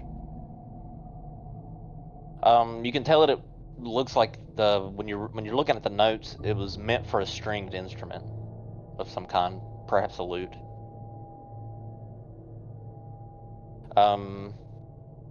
A violin, fiddle, lyre, or lute, you guess. Maybe even a wind instrument, a harp. You think you could probably play it on a harp if you handed it over to a harp player, they'd be able to play it too. So there are several instruments you could play the notes in. Cool. I guess I'll just tuck that away for now and maybe try to pull it out when I find someone that can speak Draconics. Okay, just put Draconic Lullaby in your inventory. All right, anything else? No, that's it. All right, for Cuppa.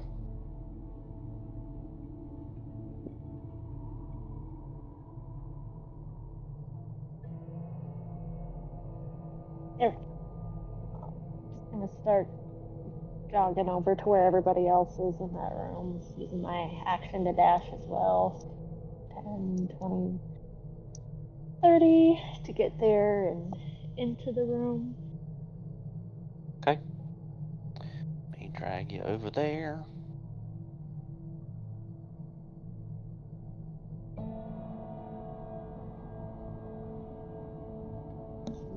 nobody's really in here. She's assuming they went down and start heading down the stairs. I hear another hand beating movement to go down the stairs.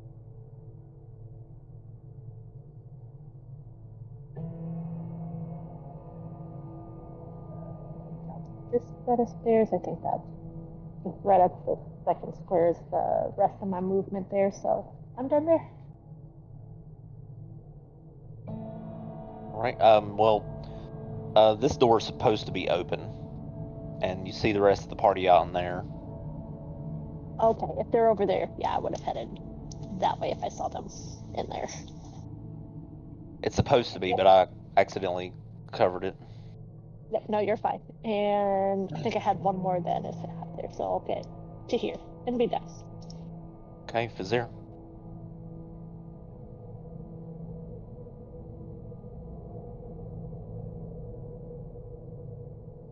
gonna get there and then go back towards the stairs.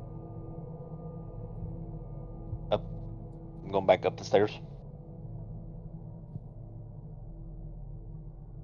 Before I go all the way up,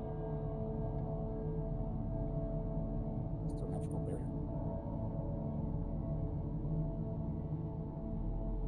Felt yourself. Kane, yeah.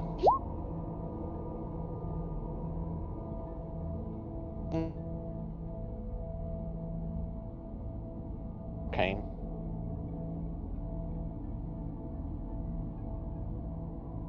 Go back up.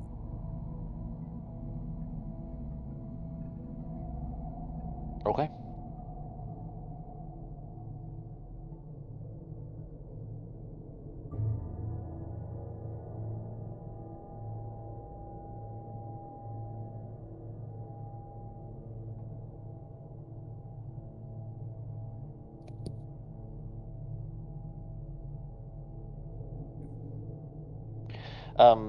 This door right here is supposed to be open, and you can see Forcuppa and Aspen through it, and the outside in that room. It's like a barracks room that you were previously in. It's supposed to be an open door, but I closed it off with the lighting. I mean, like the door outside is on the east side of the, I guess, keep, but going down puts me at the west side of the keep. So I'm so confused. No, this is so where you just were was right below where Zaroom was sleeping, like the bridge that you all walked in to enter. That was the east side of the keep. Okay, I'll go to the room with the girls then. Okay.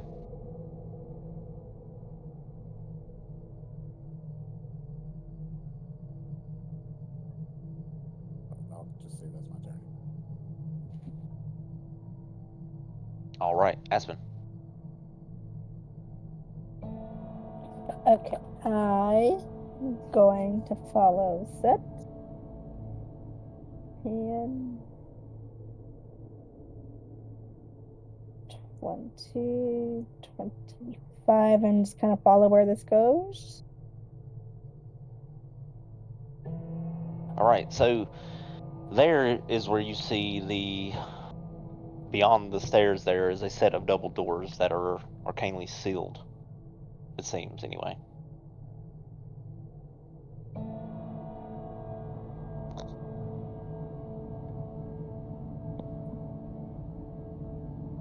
Well,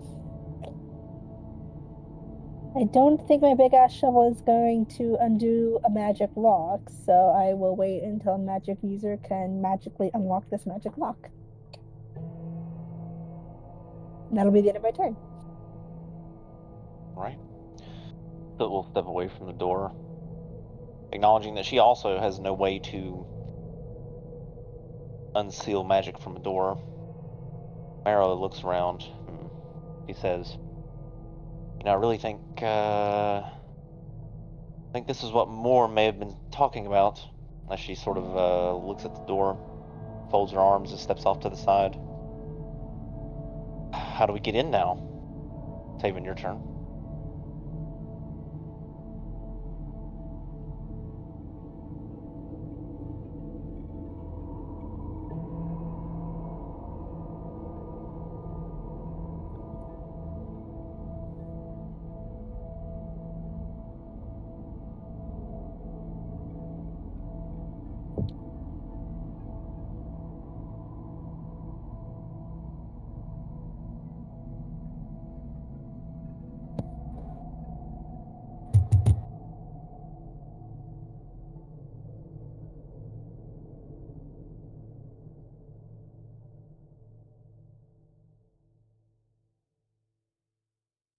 I'm gonna end there. Ezekiel.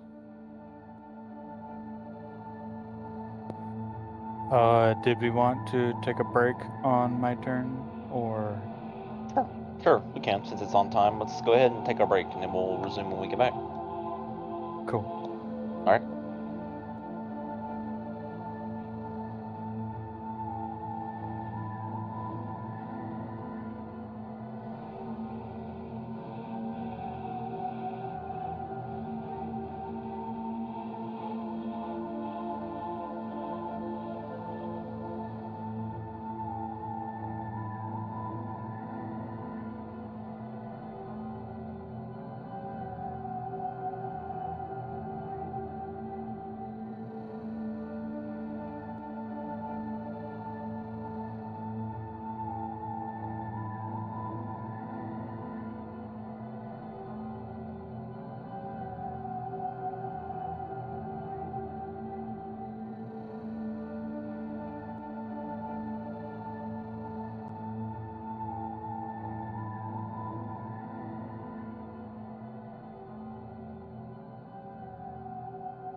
roll, baby.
All right.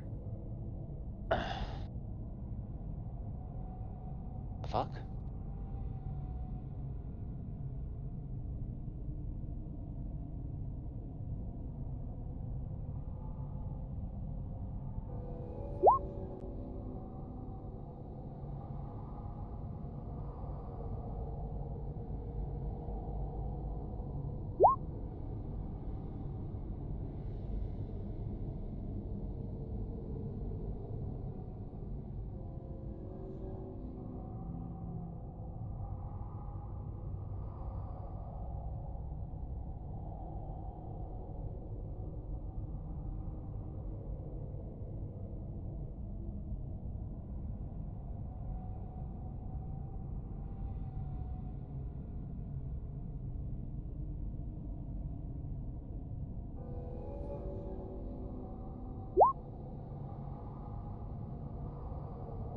Okay. Seems like we're all back. So, let's continue. Ezekiel, it's your turn.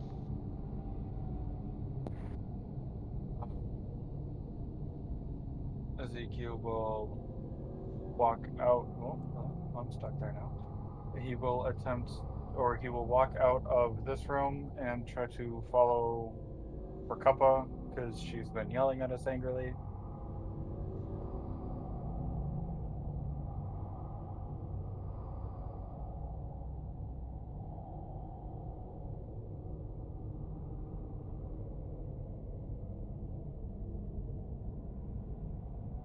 I'm also stuck under land now, so I can no longer move my token.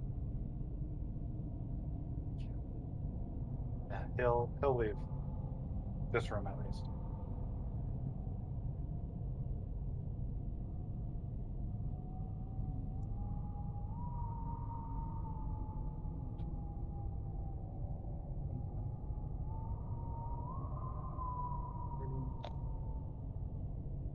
And then he's going to dash 5,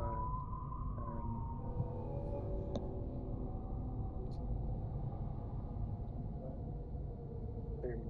And he'll enter the trap door with the last of his movement, and I think that's where everyone went. And that'll be his If you're turn. trying to follow everyone, it was down the stairs, but you can go up the trapdoor if that's what you want, but everyone went downstairs.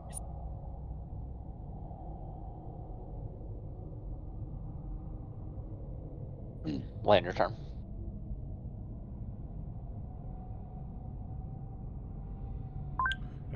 Lan is going to go through the door as well and follow everyone.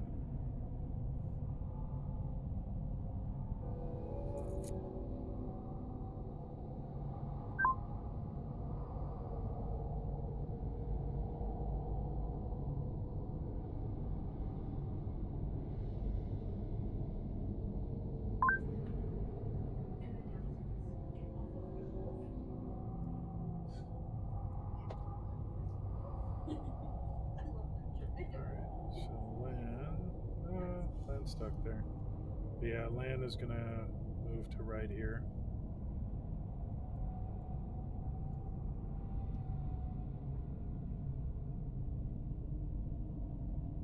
I'll just put your token over there. You can move it to where you needed it. Cool. And then, yeah, so 10, 20, 30. And then we'll dash and go through the doorway here, following everyone else. Okay.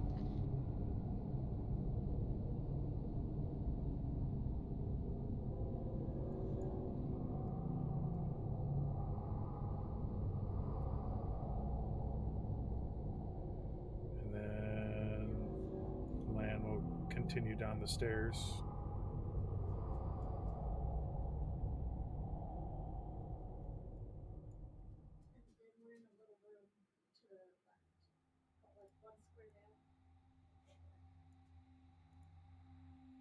And has this table already been checked? Okay. Yeah, that was where Aspen found the letter from earlier. Okay. That's a door. Technically it's open, and you can see Forcuppa and Soot and the party inside that room. Is there any way to go down in that room, or are you guys gonna have to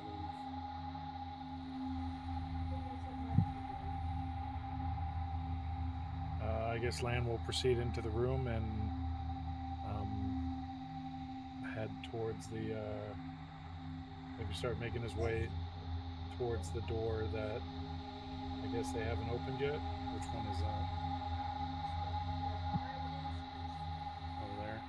All right, I think Lan has enough movement to get to there, and that'll be it for Lan.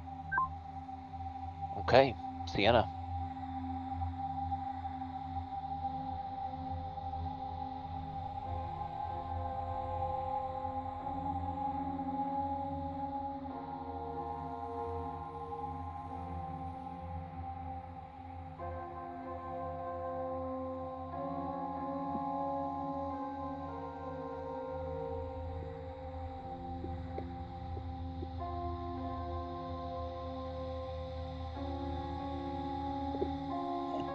Where's Aspen at, or what's she like doing? She's standing in maybe 10 feet away from these this sealed door. Let's see.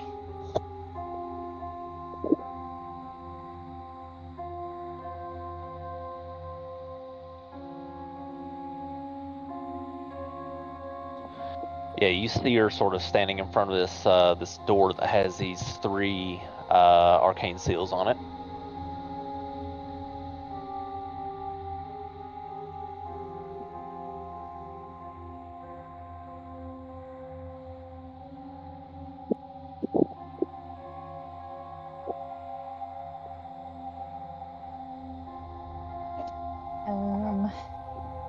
Is that the only door, or is there a door over here? Like,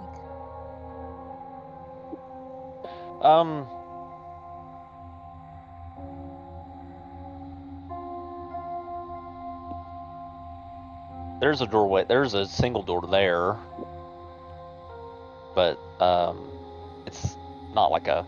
It's not a magically sealed door, of course. I guess let's go check out that door. I guess I would like to try to open it. Okay. You go to open it.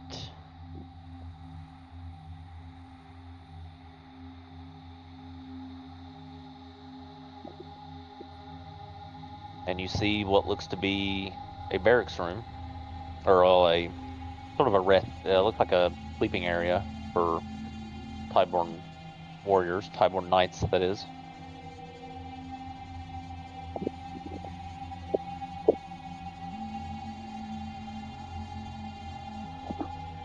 The feng shui in this room is way off. There's stuff everywhere.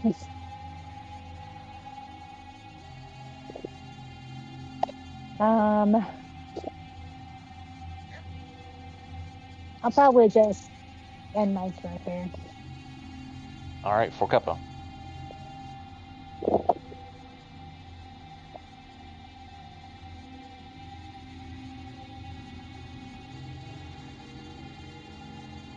Sorry, I keep forgetting I'm after Sienna, so I'm never ready. 10, 20. I know, my brain is not with it today, okay? 30. Well, couple will just stop there. Next action. So, what are we looking at? What's going on?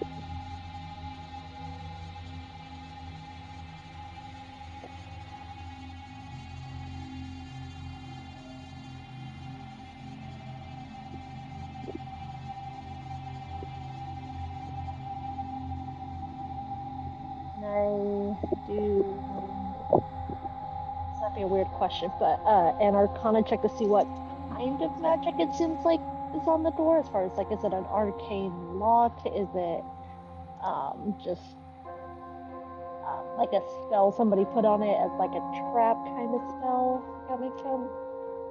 Yeah, or like enchanted password kind of thing. Is there a way to see what kind of magic it is? Yeah. Magic kind of thing, or just a base. Yeah, go ahead. So would that be Arcana check? Or just want to make sure I'm doing the right thing.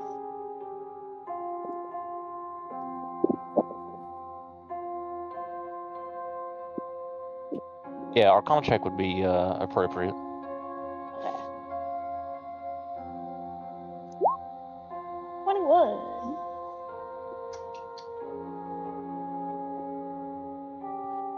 Okay, let's see.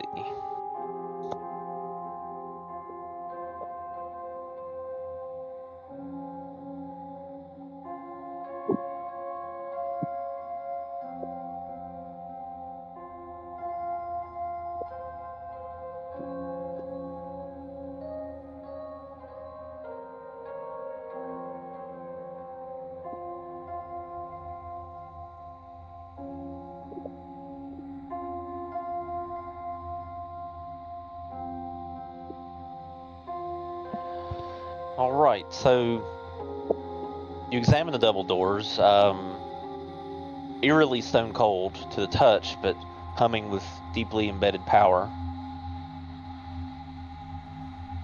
You determine that the three glowing seals aren't just locks, they're interwoven failsafes. And each one is powered by a different magical school, forming a triune barrier that reinforces the sanctum from within and without.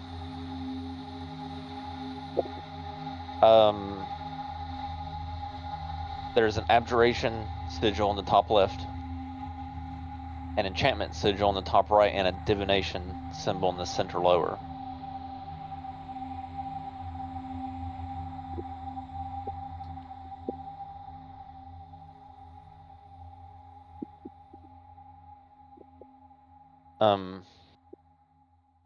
It's less of a magically sealed door, more of a maybe some sort of measure to ensure that the only people that there's only access granted to a specific few or one.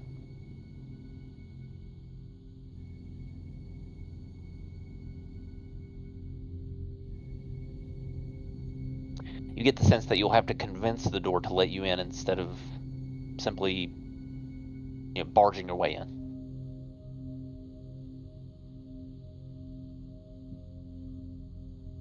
Grandpa's gonna do something probably stupid that won't pan out. And she's like, "Can I come in, please?" And push on the door to see if it moves. Probably won't, but who knows?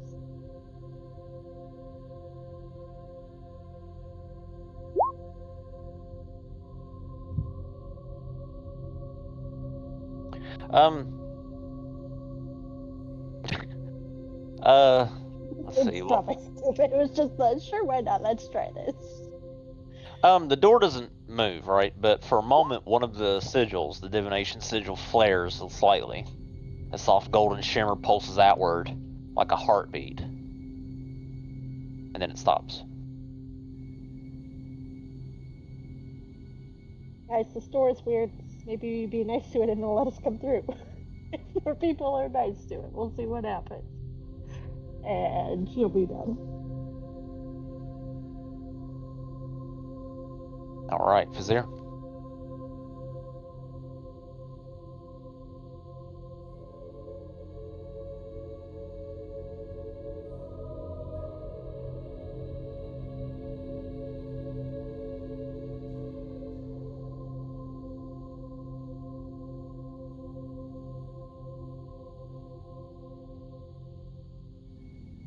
Do any of the runes or glyphs, are they easily understandable? Like, can I recognize them, or anyone would recognize them?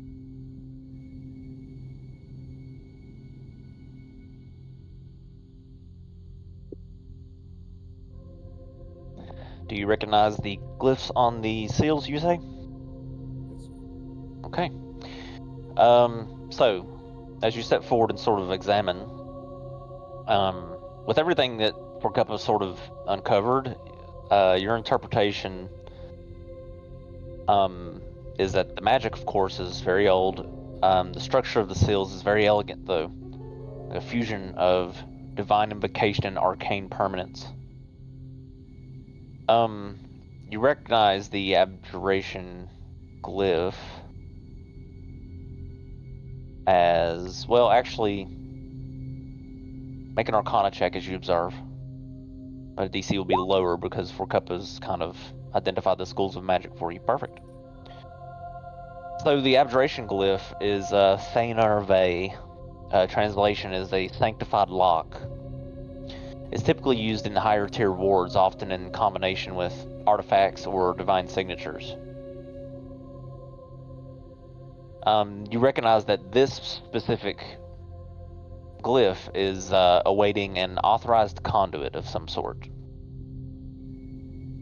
The enchantment glyph is Nathalel Edrin, which is translated to memory sleep or spirit bind.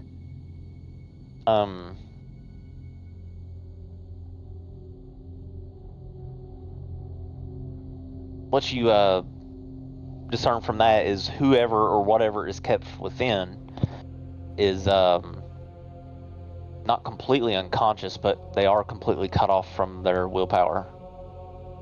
And only a calling of some sort will release the seal. And the divination glyph is Kael Rem, which is judging sight or witness of intent. This one, it's less about keeping people out and more about measuring their worth.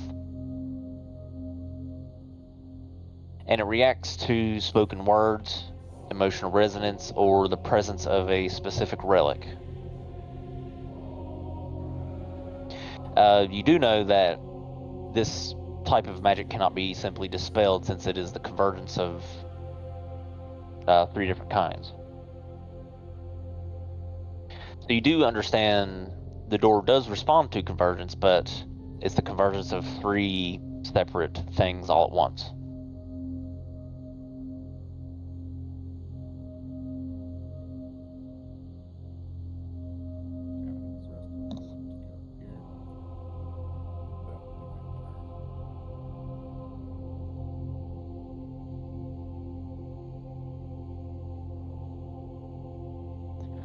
Okay, Aspen.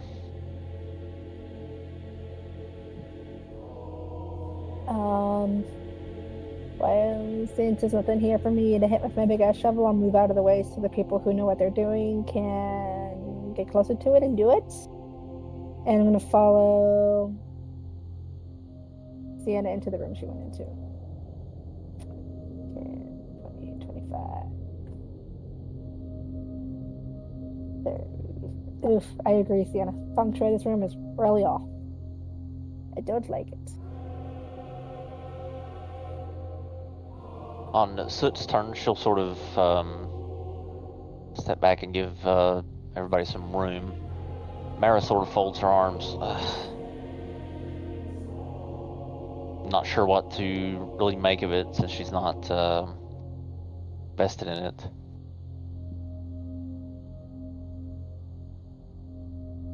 David.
Taven, you there?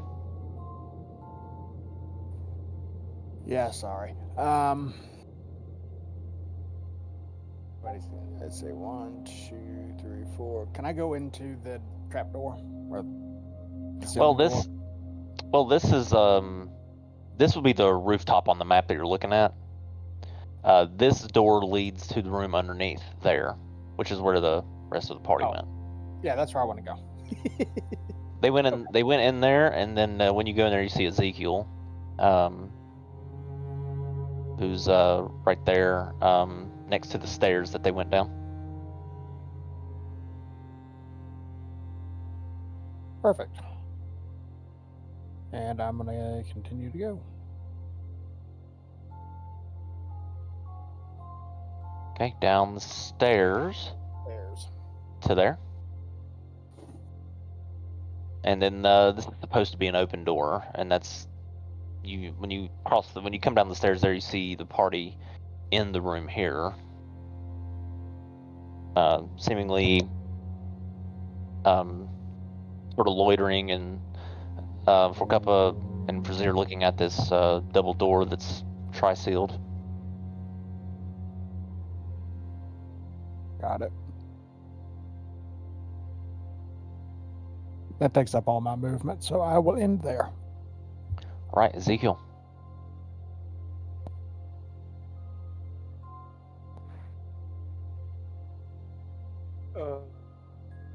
I guess I'll head down the stairs and catch up with everyone else. Okay, 25 to there, and 30 would be there.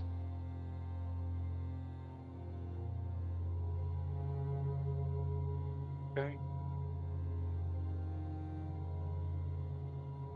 I guess I will dash. 10, 20, 30. I'll get to there, and I'll turn to Vizier and say, what's happening in this room? We're still figuring that out.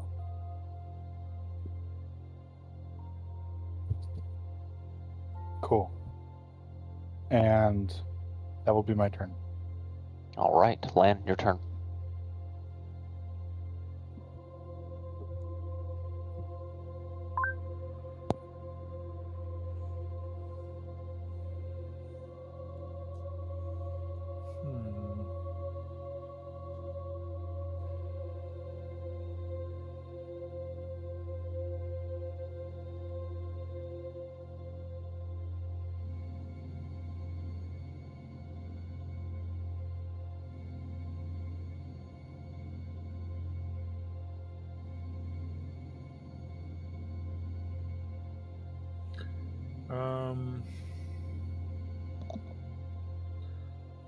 Lan's gonna move to there, and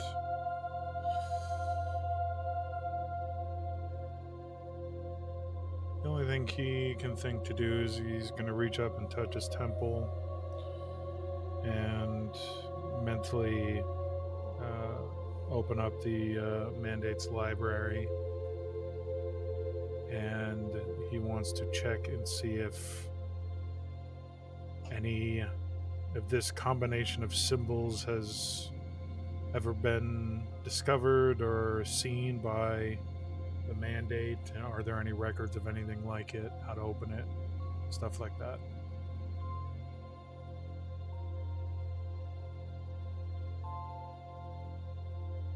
History check.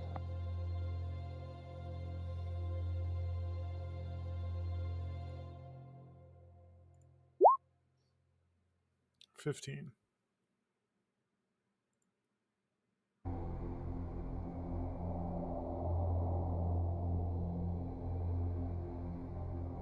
So you narrow your eyes at the 3 glyphs now, looking at it. You recognize locks similar to this as 3-fold locks. It's a ritual type of magic, designed, mostly used for containments and where destruction would be sacrilege beyond.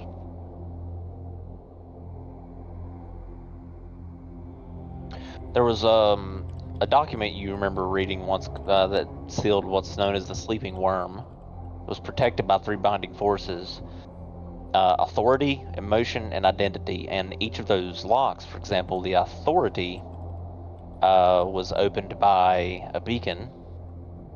The emotion lock was opened by a song, and the identity lock was opened by a relic.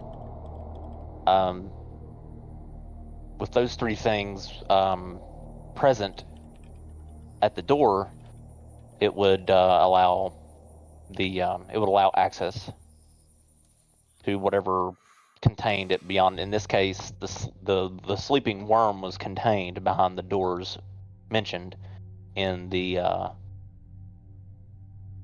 document that you read at the Mandate.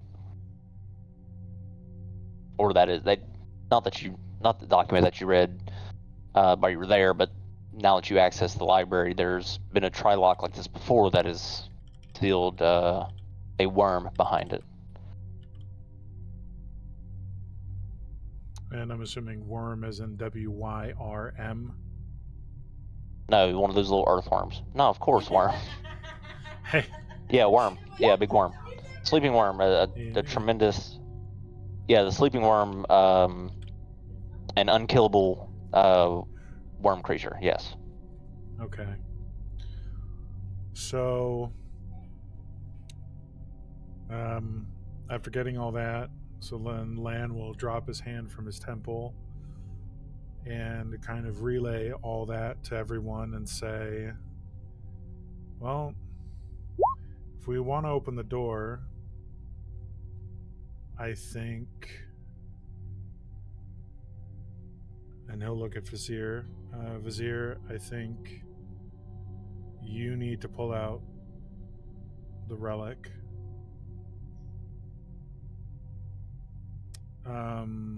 He'll look at Sienna and say, and this is assuming that everyone's, when we group back together, we kind of shared everything that we found. Alan will say, Sienna, I think if you can, that lullaby that you found, I think you need to sing that in front of the door. Vizier, I think you need to hold the relic up to the door. So that's song, relic, beacon. What would be the beacon? Could the hourglass be the beacon that we found in that chest in the room? That glowed when I touched it? Okay, so Vizier, Vizier, beacon, Sienna isn't listening. Well then, Lan's gonna grab a pebble and throw it to hit Sienna in the head. Not hard, not to do any damage, but just to get her attention. Okay, so you skip a pebble over to the doorway where her and Aspen are sort of loitering in the little barracks room, and it just skips across the floor. Yeah, dexterity check. See if you can hit like her foot or something. Yep. So the stone pebble taps against the back of her shoe. Can I roll for like concentration to see if it actually pulls me out of what I'm thinking about? Roll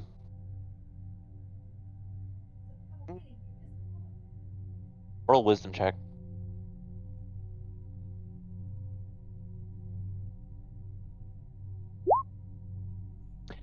Yeah, the pebble hits your foot and definitely distracts you.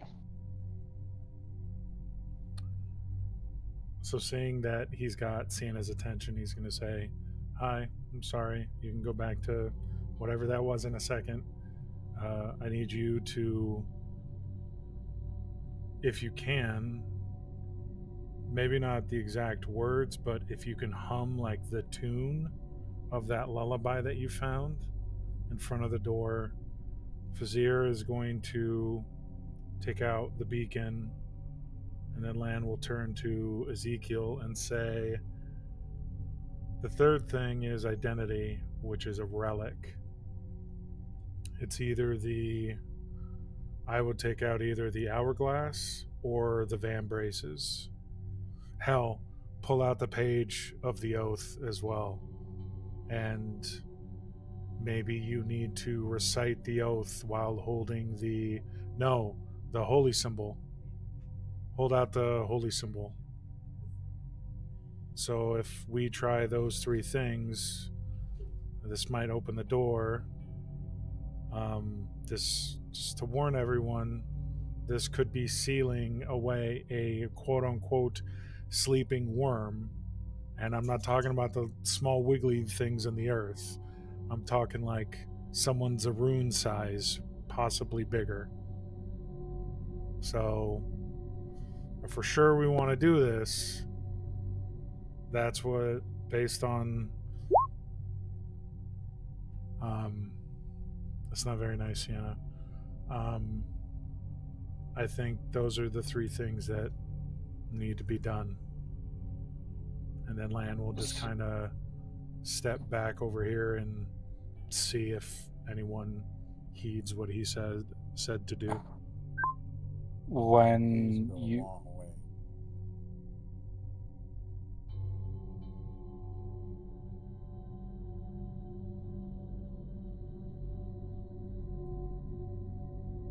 when you say worm land, do you mean like dragon outside type of worm, or like bigger than that?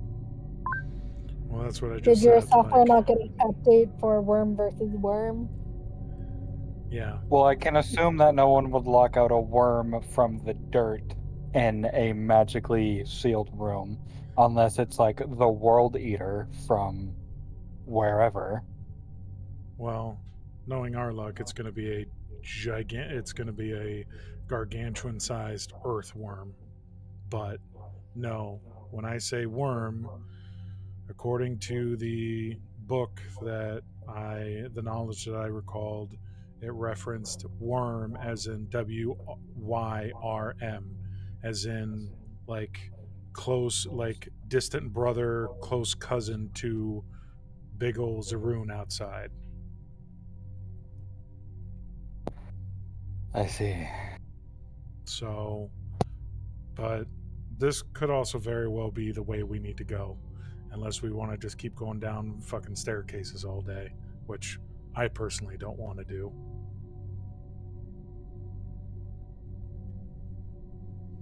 I don't know. We give it a try. Nothing happens. Sienna can throw the pebble back at me, and we keep, trying to figure out something else.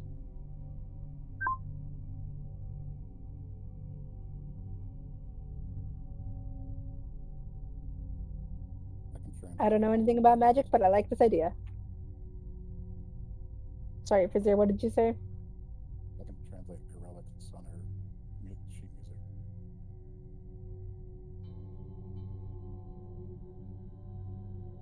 Vizier, you need to talk with your chest. You're right next to us and we can't hear you. I can translate the lyrics for Santa.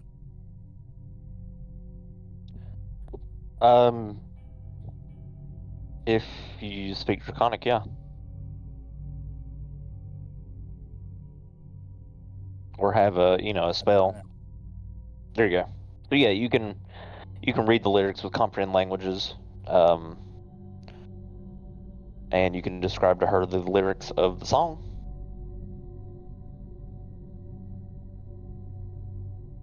Can I take my pen and ink? My ink quill and paper and copy it? Yeah. That way she'll have it, have a common version of it, translated, which is this.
Just wait for the professor to get here. You might have more insight. Okay, so you hand the lyrics over to Sienna. Sienna, do you come back into the room? I'll have to drag you back in. If Yeah, I was that's kind of waiting for my turn. and Aspen, I assume you come back in. Yeah. I mean, initiative is suspended, so you all can act freely.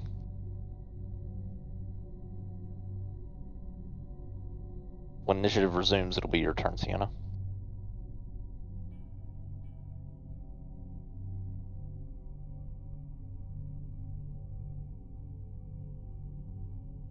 Is more gonna make his way in? I guess, is this something we're trying to do at the same time, or do you want me to just try to play the song to see if anything happens?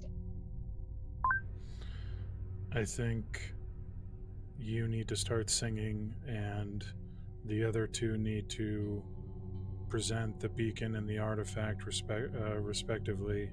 I think essentially all at the same time or as close to the same time as possible.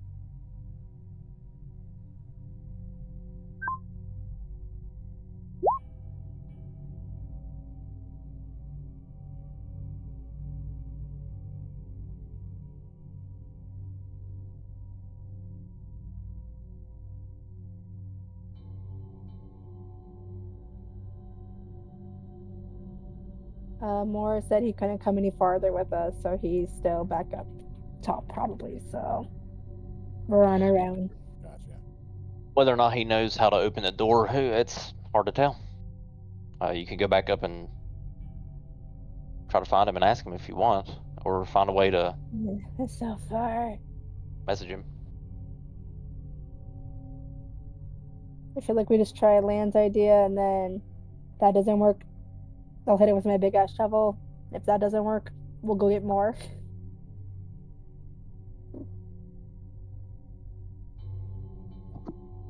Sorry, I was trying to find a violin song that might fit the mood, so I'll just throw this one in because it feels like it.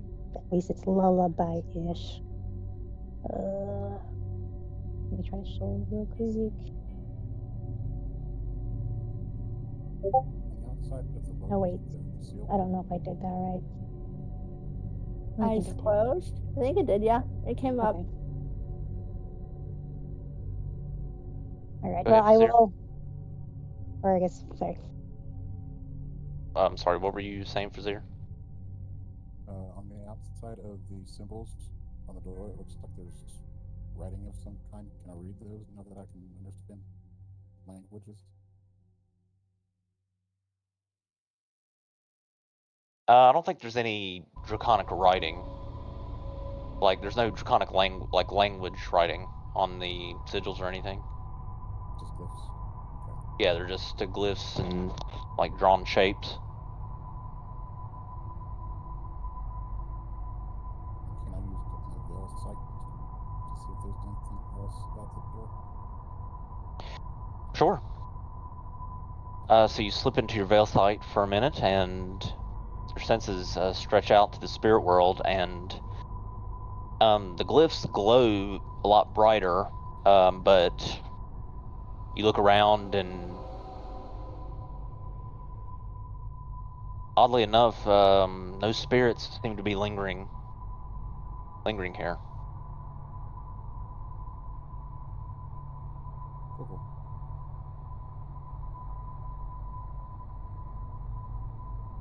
Is my audio coming through any better, by the way?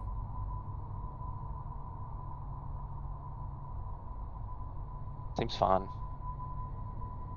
So, Sienna, do you start playing the lullaby?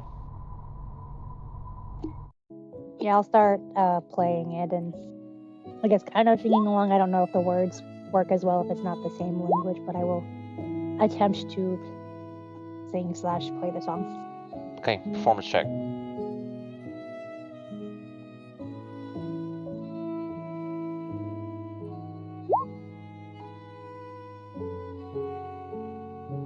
Okay.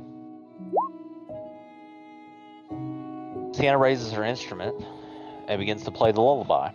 No lyrics, only the melody so far, and then you begin to, and you can sing it if you wish.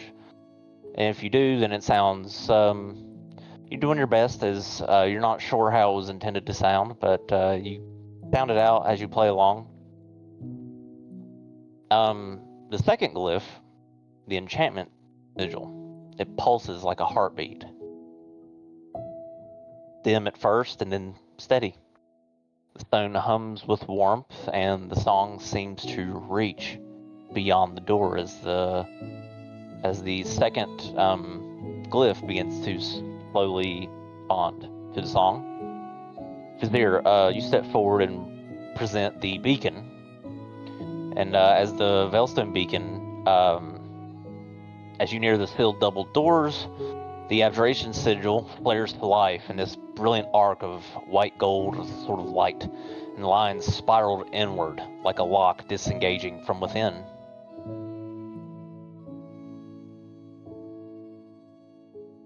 What now? All right, Ezekiel, you pull out the holy symbol, and a little more of it is repaired, but the door does not seem to react to it.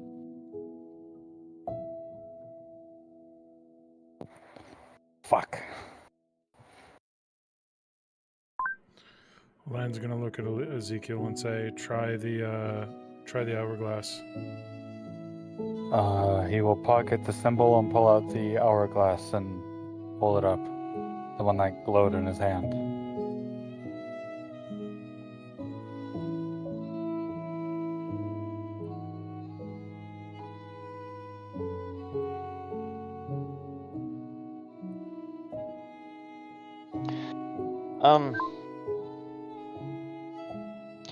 The hourglass is glowing blue from within. It doesn't seem to react to the third sigil, or the third glyph. However, you do see something written across both lips of the hourglass, written in Celestial. It says, "She who waits not." One of Valindra's many titles. So you recognize that. Fuck it. I'll say that out loud and see if that does anything. It does nothing. Okay. Last shot in the dark. Pull out the vambraces and hold those up in my hands They seem to hum a bit, but the glyph on the door doesn't seem to be reacting to the vambraces either. Ezekiel is gonna look back at Lan and be like, "They're not working. What do we do?" Lana's gonna say, "Fuck it, pull out the page with the last oath and read the oath." All right, you go to pull out the page to read the oath, and when you read the oath in the direction of the door, nothing happens. What about the rusted longsword with the initials SV? Good point. Then Lan, Ezekiel doesn't have that. Yeah. well, after Aspen mentions that, Lan will step forward and he will gently pull the sword out and kind of holding it in both hands, kind of hold it up towards the door.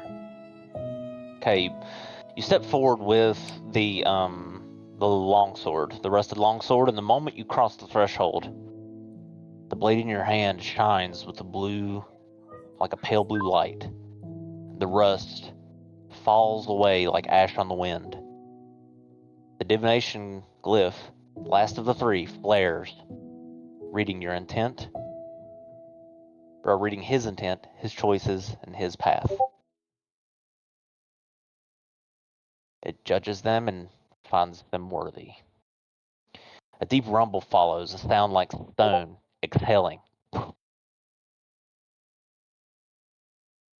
The three glyphs shimmer, then dissolve. Their light trails upward and vanish like fireflies into the stone ceiling. A click, then another, then a slow, thunderous groan as the double doors part, sliding inward into the mountain wall, or I guess it would be the mountain wall if it's underneath the mountain. The cold air rolls out, dry, still, and timeless.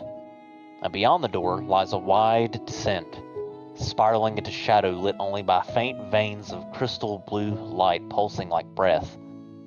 And from deep beyond the threshold, a voice, tattered, forgotten.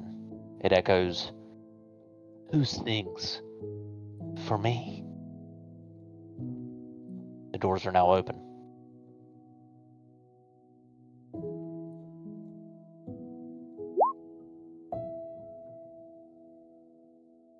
I'll cross the threshold and go down the stairs. Okay. Lan will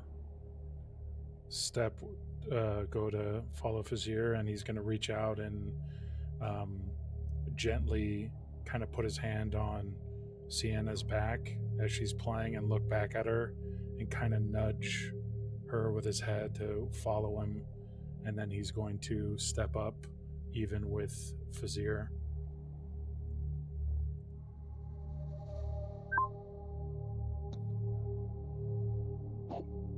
I guess Sienna will step forward reluctantly. I mean, you don't have to. The door's cracked open now. The seals disappeared like gold fireflies. So the stone, however, gives way to silence. As the last of the door slides inward, stale air beyond spills out. It's dry, heavy, and ancient. The scent is one of dust, sealed stone, and something older, like the breath of a crypt where time has forgotten how to move. Before you, Sienna, lies a spiraling descent, wide, curving stair carved into the heart of the mountain. The walls pulse faintly with crystal veins glowing blue, with a light that flickers like a heartbeat, much like the vein of the ley line nexus itself. Every step echoes louder than it should, muffled yet clear as if this place is listening. Faint carvings line the walls, wings, swords, chains, and a single eye repeated in every motif. You pass the remains of watchers, Skeletons, still clad in ceremonial armor, some kneeling, some leaning against the walls, long dead but facing inward, toward whatever lies below. Sienna, it's your turn.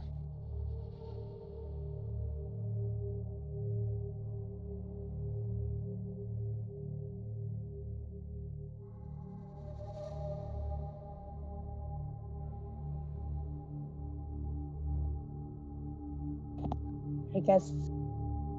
Am I able to keep moving forward? Let me try to see it.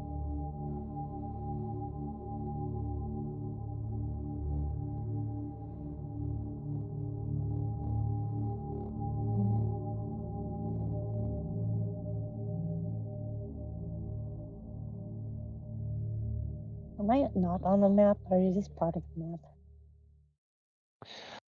Well, if you're all going forward, we'll switch maps. Oh. Like, Okay. if nobody's staying behind, then I'll go ahead and switch the maps. Yeah, I think we all go through the doorway. Okay.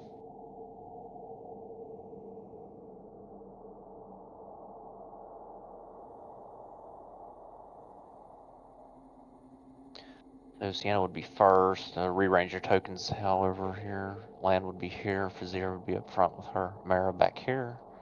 Okay, there we go.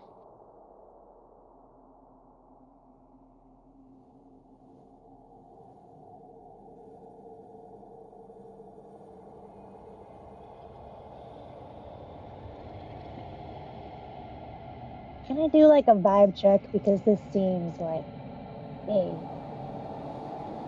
not nice area? Insight check, I guess. Those are typically the vibe checks.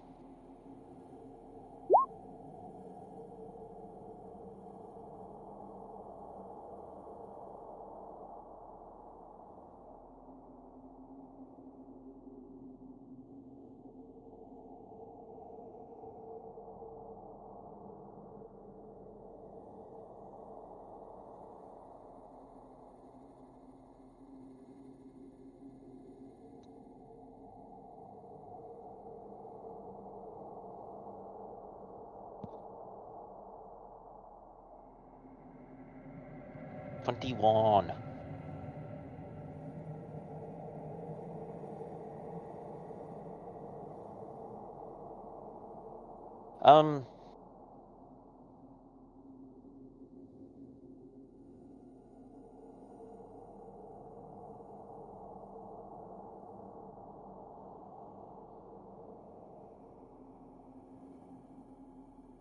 So, with Bardic Clarity, you get sort of a vibe check about the stillness in the air.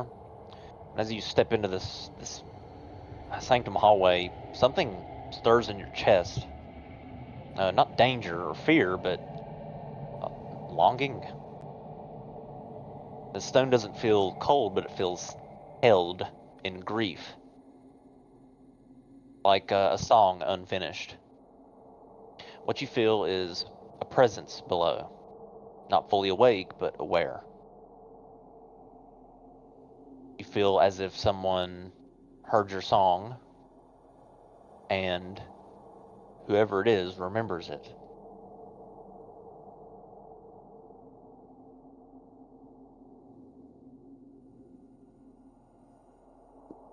Okay, that's not totally awful, I guess. Guess I'll move forward a bit. And can I tell what these things are? Like, are they just decorative, or do I think it could be like a trap trigger? It's little globules of flame, kind of like a small dancing flame. No bigger than one of your dancing lights. They're just floating flames.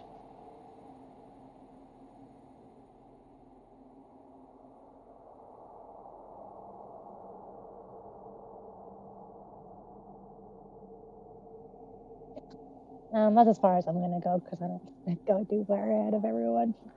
All right, for cover.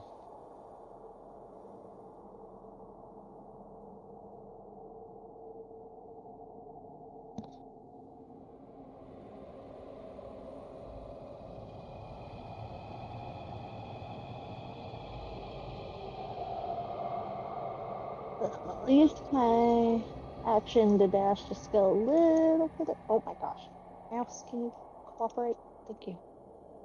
Action to dash to get just a little bit further ahead, like right here. And be like, this is a spooky hallway. Do we want to keep going down it, Sienna? Do you think that's a good idea?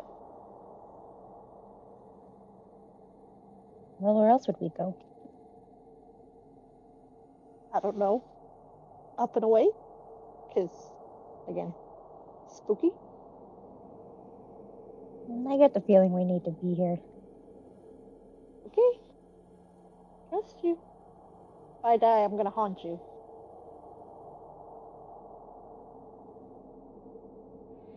And I'll be done.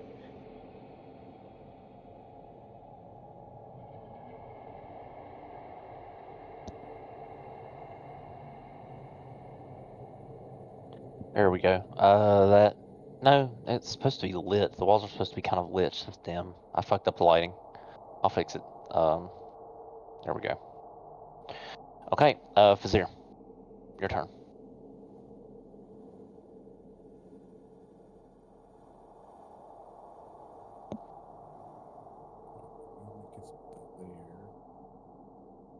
Should we go straight, or and ignore all the doors, or are we gonna be like the regular cats that we are, and go every which way?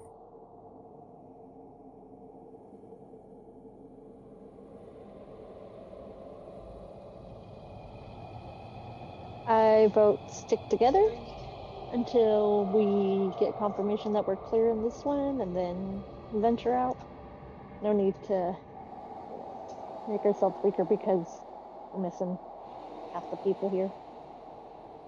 Yeah, we usually say that, but we usually I break said that. So do we try. enforce it I this said time? try. Some people are gonna just do whatever they want. There's no stopping them. Like, you think I could stop somebody like Ezekiel if he wanted to go a different direction? Nah. I mean, I can vortex warp them anywhere I want. So do we enforce this time?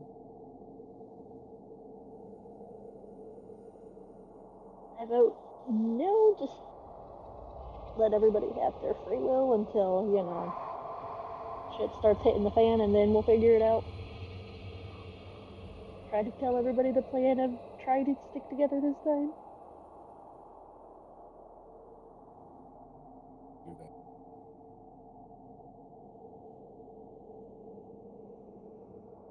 That'll be my turn.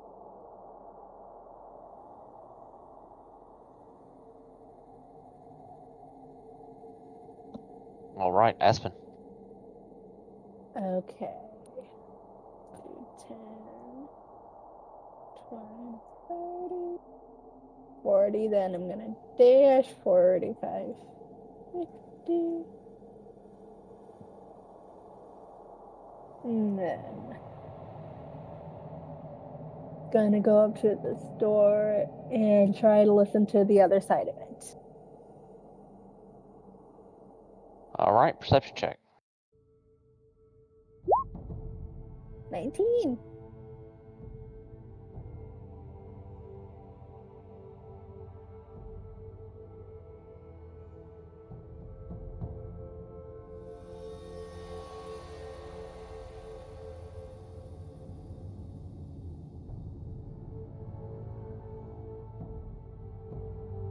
On the other side of the door, you don't really hear anything anything from the other side. If anything, it sounds completely still.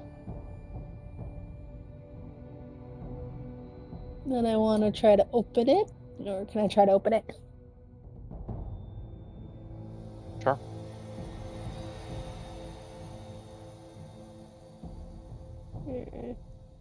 Is locked. It is.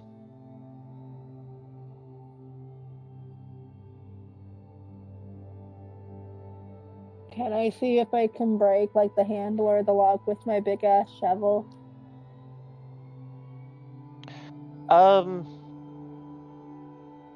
Sure.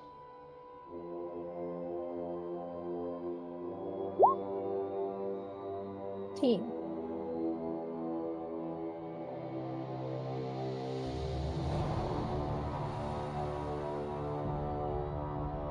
All right, roll damage as you try to break the lock. Whoops. Not raging and not the poison, so just the 11.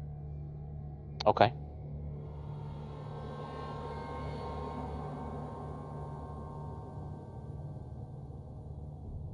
All right, so the lock indeed does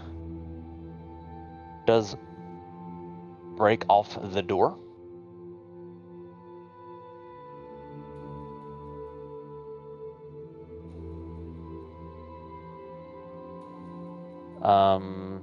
Let's see.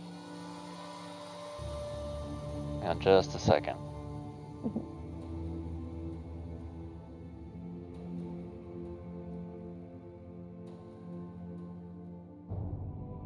Okay. Do you wish to open the door? Yes. Okay.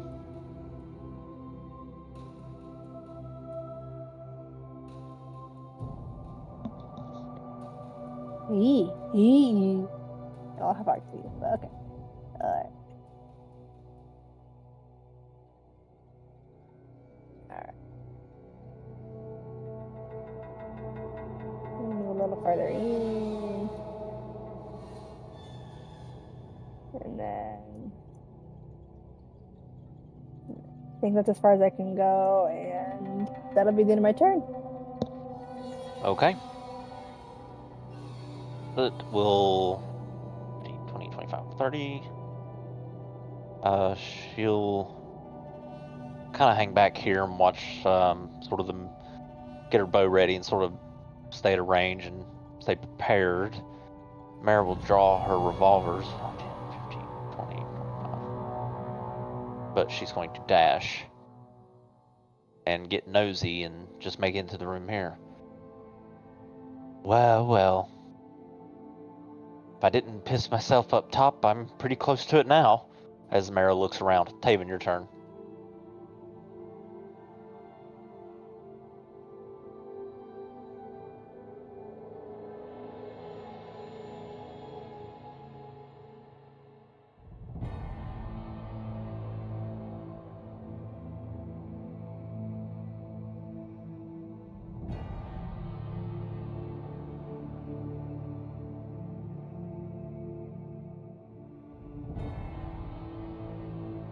Just turned on the dark fog.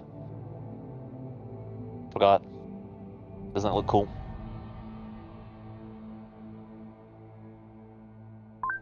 It actually does look really cool.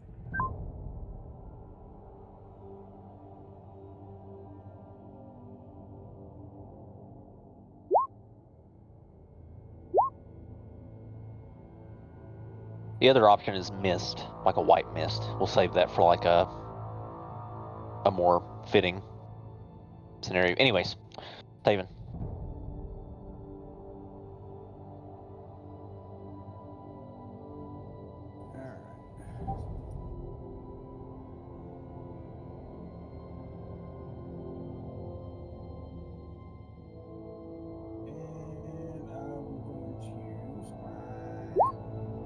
Seismic sense.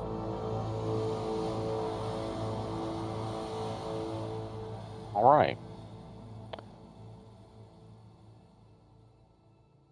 All right. Use your seismic sense. And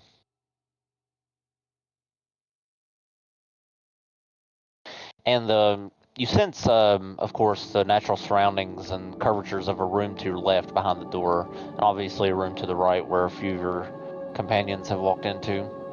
The room on the left seems to have some still creatures that aren't moving, just within the range of your tremor sense or seismic sense. I will speak normally and kind of just inform the party ahead of me. Hey guys, the door to the left has something in it. As far as the creature goes. And I will do my turn there. Okay, Ezekiel.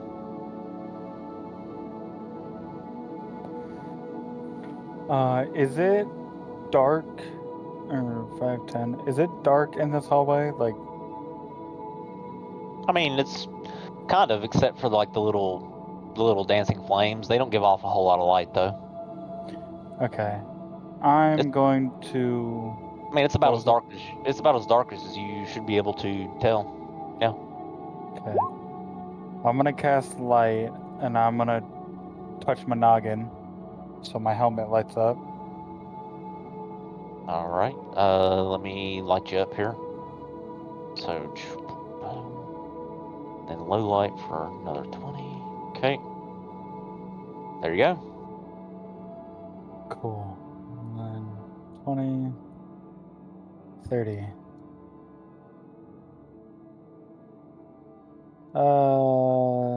Wow, down there does not look fun. Okay. That's it. All right, Lan, your turn.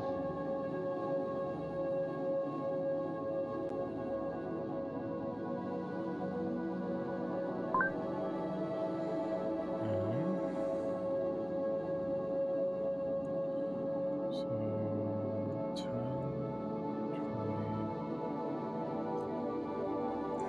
30, and then it's going to get to there.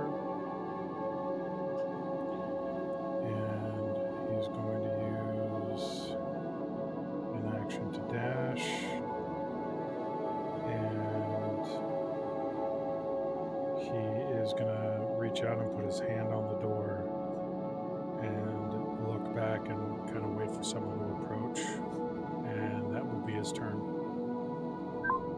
All right, Moore is no longer in initiative. Cena, your turn. Is the turn order fucked up for y'all? It's not I even mean, I there. can't see anything. I don't but- see it. I don't see the turn order now. What about now? Nope. Still blank. Shit, we're gonna have to redo it. Sienna, I'll give you your turn, but we'll just start from wherever you land on initiative. So go ahead and re-roll, everyone. Sorry. It was screwed up on my end too. I went to Sienna's turn and then it just jacked up on me. Thought it was just me, but It's all good.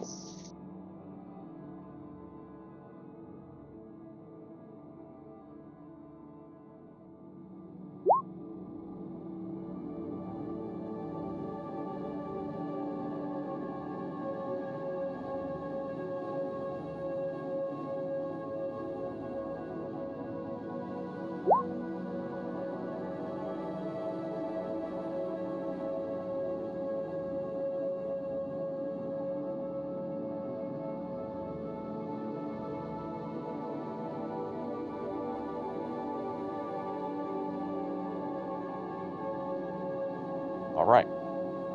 All right, Sienna, go ahead.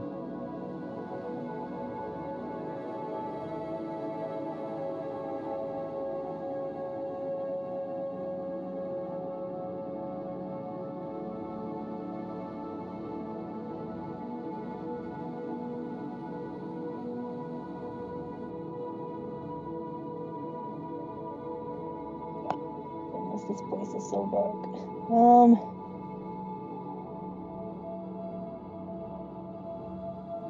I guess, can I tell that these things look like what we fought earlier? From here, you can tell that they look like immobile clockwork creatures, and yes, they look oddly similar to the Tideborn sentinels that you encountered above. I guess I'll call over to Aspen and be like, hey, maybe we should just leave them alone since we seemed to provoke them last time, so maybe we should let them be.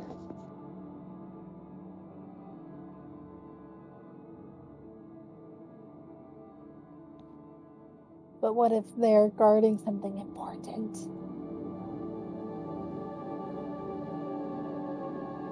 Does it look like they're guarding anything? I don't know, but how can you tell unless we get closer? I didn't start the fight with the other ones. Just saying. They started it. Well, Maybe we don't want to keep starting fights with things. Well, Yay, start. I'll move a little closer, but I still want to stand back in case Aspen does something dumb, and that'll be my turn. Uda. But it's accurate.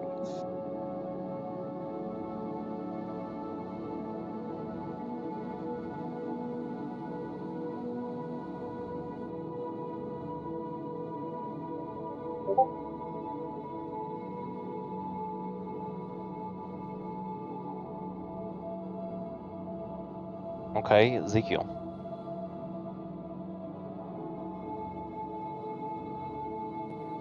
Oh boy.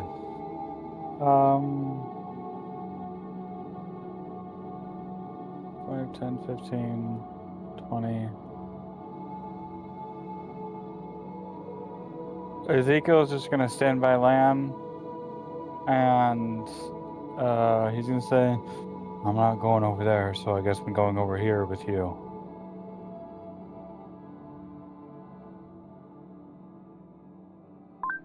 Lan will just nod his head but not say anything. And did you say that you're like waiting for someone to open the door with you, Lan? Yeah, but technically I didn't say I was. Actually, no, I couldn't hold an action because I dashed. So, yeah, I'm gonna have to wait for my next turn to open the door or do anything else. Okay, well then Ezekiel will wait for Lan to be ready to open the door, and then he will ready himself to open the door. Okay. Soot will go into this room. Azir.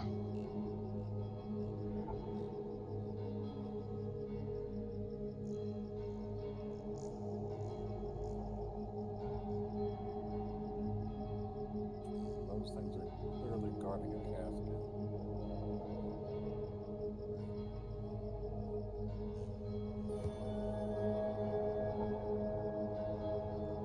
Thoughts? Any red wine?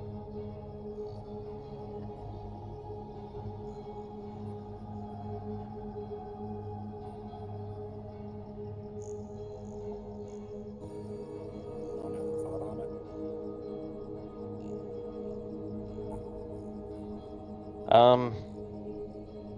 We can respond regularly. Mara Right? Mara looks over her shoulder.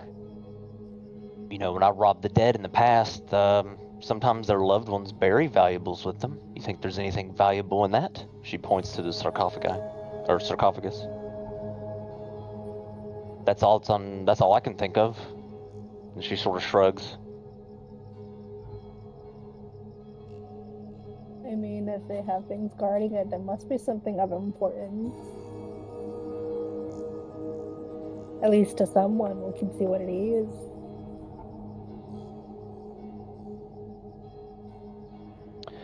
You do sense an undead creature. Azir.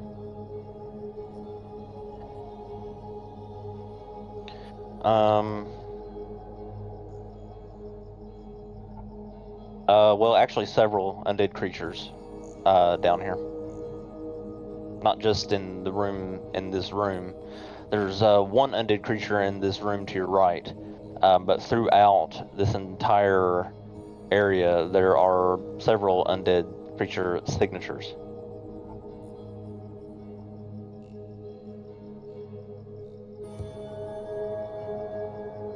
This is a later problem. We could just run right back.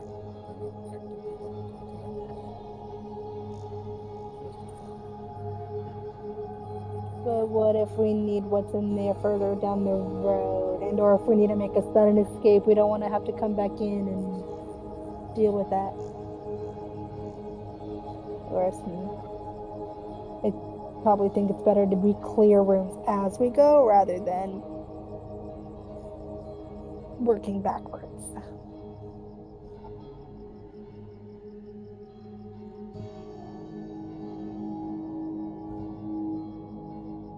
I'd rather clear this room and then be able to move forward without worrying that something's going to come up behind us.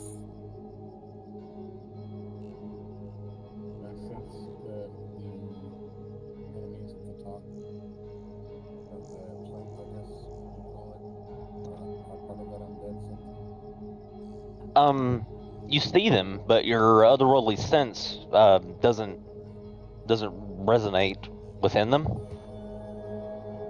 as they don't fit the category of creature that your otherworldly sense focuses on. Well, I'll just say there's active creatures. So I'll do whatever y'all decide to do. But it's just want to stop and think for a second. Let it be my turn.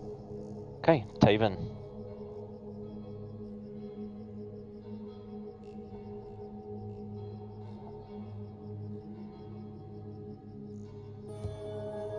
I'm going to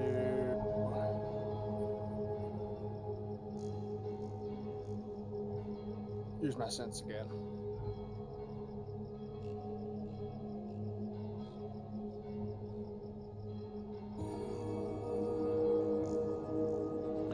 Okay, you detect two creatures in the room to your left. Let's see. They are in one spot and they don't seem to be moving.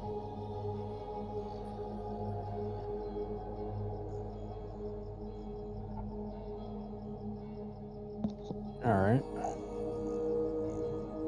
David will look at Lan and say, "There's creatures in that room. They're not moving. They are in one location, though."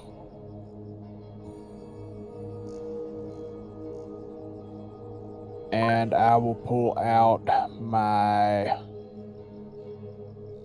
twin fangs and ready for action.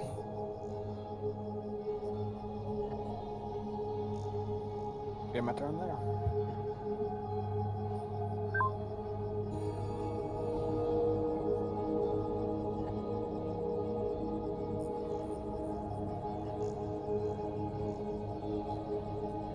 All right.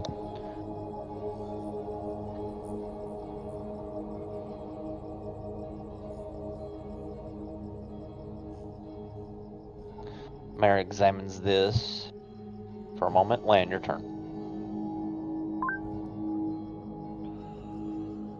All right, so Lan is going to look at Ezekiel, Taven, and Fazir and say, I'm going to open the door, just see how they react.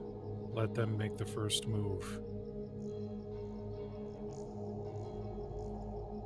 And then Lan will,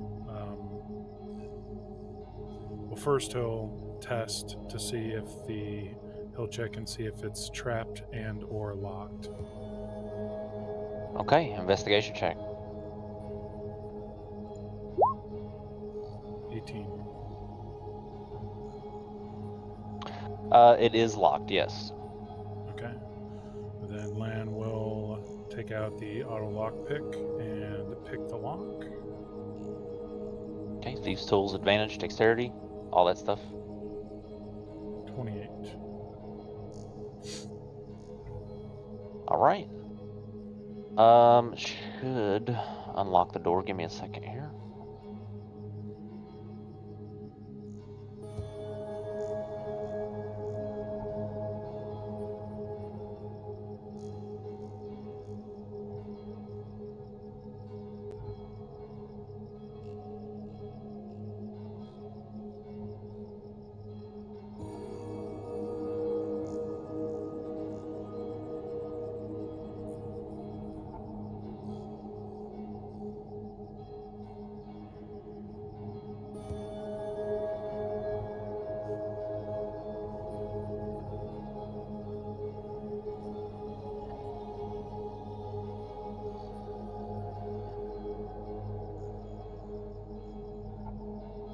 Okay. Alright, the door should be unlocked. Alright, so Lan, he's going to put the lockpick away, and he's going to gently turn the handle and push the door open. Alright, as you push the door open, these two zombies that are in the room turn their heads And then what you see as they turn towards you is in the room itself there are weapons laying around, scattered around, sort of in the room. And at the entrance to the room is this pile of corpses, or well, skeletons. You see like bones here on top of this like this green like rug that's sort of spread out in front of these sarcophagi, whatever. The zombies turn around, and off of their hilts, these swords come out of their scabbards magically and begin floating in the air.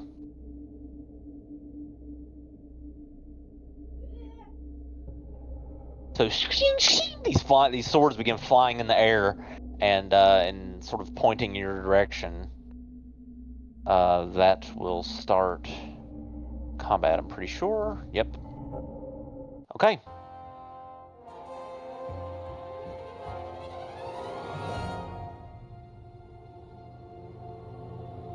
So I think all you did was open the door. Well, I used my lockpick. It's true. Does that count as my action? It would, yeah. It's a use an object. Okay. So then, can't really do anything with. All right, then with that, I'm still holding the long sword.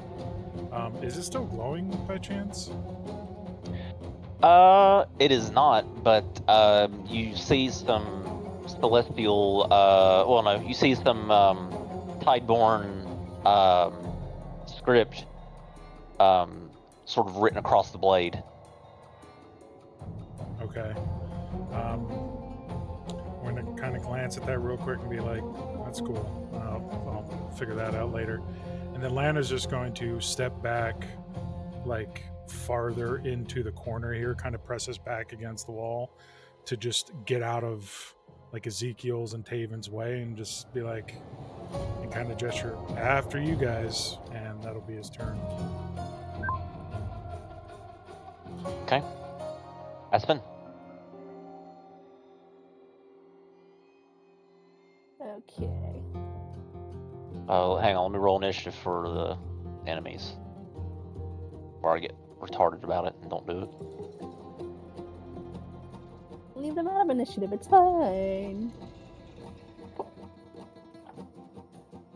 Hang on. Yep, all good.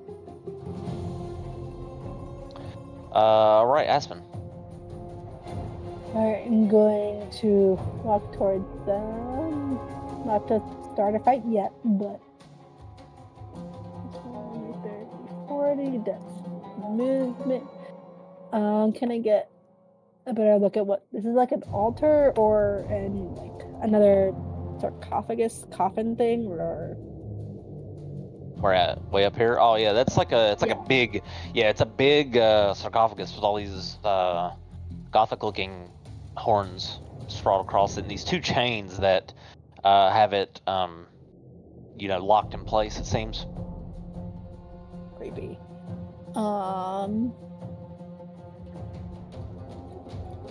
Then use the one to get closer and just see if they do anything as I walk by them. All right. Let's see.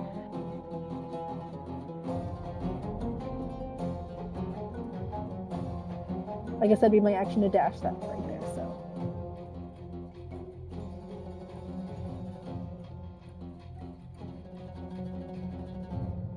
Okay. They don't seem to move as you just scooch around them, so you're just ending there.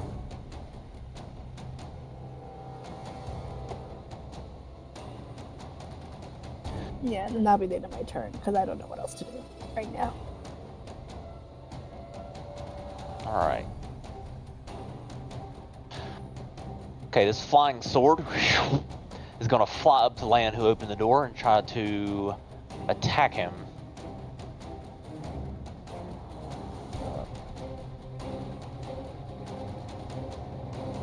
Normal 17. 17 hits, that is my AC. Okay, 4 points of slashing from a flying sword. Now this zombie here is going to start lurching forward. I don't think he has much movement. Let me check. Nope. So slowly, he begins to lurch forward. He'll use his action to dash, actually, and get up to in front of Ezekiel there. Cup, your turn.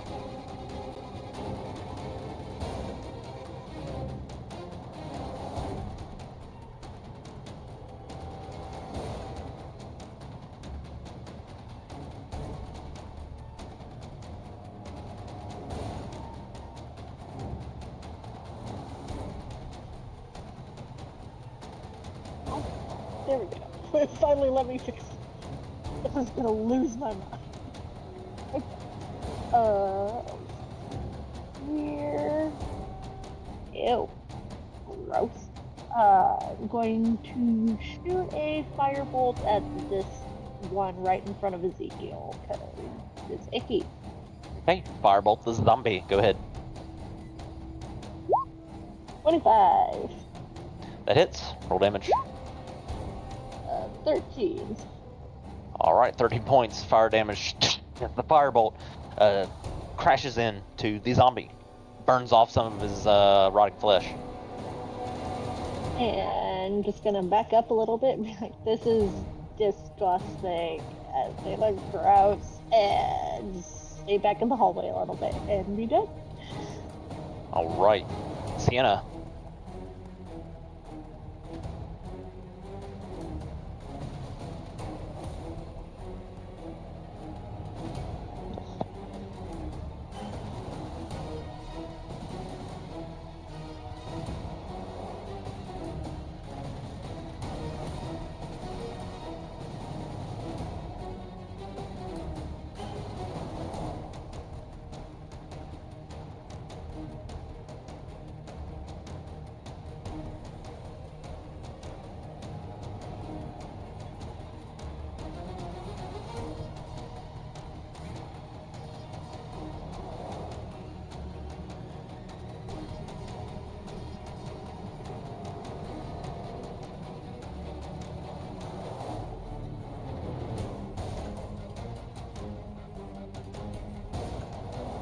Sienna.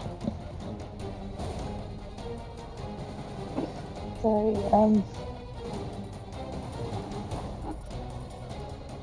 let's see.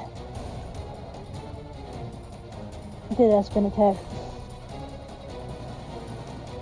No. She just kind of squeezed by them. They seem to be still inactive, just there. She just squeezed around them. Okay. I'm going to cautiously get closer and hopefully help Aspen not get into trouble. Ugh. I think that was Okay. 10.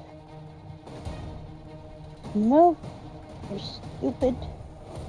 But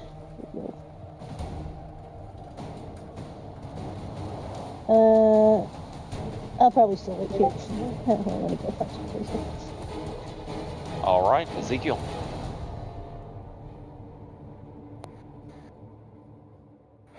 Taking a swing at Zombo right in front of me. Okay, 12 that hits. for 16. All right, you cut the zombie down. It falls over, motionless, dead. 5, 10, 15, 20, 25, 30. And second attack is going to be a Divine Smite. All right, so a few things happen here. Okay, never mind. As you cross the doorway, the flying sword will try to attack you. Okay. 15, I think that misses, right? Miss. All right, and as you step into the room, that rug that had the skeletons on it, the bones on it at the front of the doorway there, Mm-hmm. it comes to life and tries to smother you. Okay. So if it does, it will stop you in your tracks. So let's see if it gets you. Let's see. It rolls this with surprise, of course, because it's indistinguishable from a normal rug. 22. Oh, that's just above my AC. God damn it. All right. So you're grappled as this rug wraps around you. Let's see. So you are restrained, blinded, and at risk of suffocating as you are wrapped up like a cocoon in this rug. Am I still able to swing, or am I completely immobilized? Let's see. You're restrained and blinded, so that would mean if you attacked, say restrained, would mean that I think it's just your movement for restrained is 0. Your attack rolls have disadvantage. And you can't see, obviously, so your attack rolls basically just have disadvantage. And you'll fail any ability check that requires sight. Okay.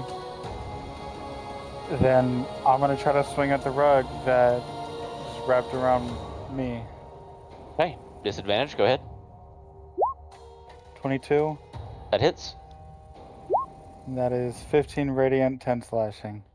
Okay. Anything else?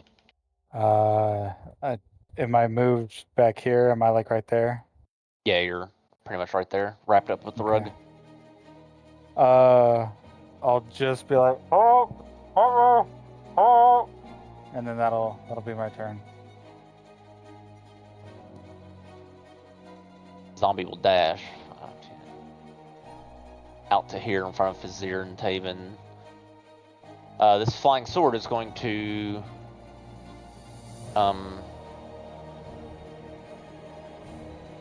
attack Lan and miss with a 9. Wait, didn't that sword already have a turn? What am I doing here? It got a swing on me, but I think that's because I walked into the room. Oh, that was at the start of a minute. Okay, yeah. So Soot will will come down to here, and she'll try to shoot at the, I guess, the rug? Yeah, she'll try to shoot the rug, noticing that it's got Ezekiel wrapped up. Don't hurt me, please. That's exactly what she hears as she lets loose an arrow on the rug, which will hit for 7 points of damage. Ezekiel, you feel an arrow pierce through your arm as you take 7 points of damage. It pierces through the rug and into you. Ouch. And then Soot will shoot the rug again for a 13. I don't think she has advantage on this. For a 13, and that will just hit. For a 10, and you take 10 points of damage, but so does the rug. The rug goes black and falls off of you, Ezekiel, and dies.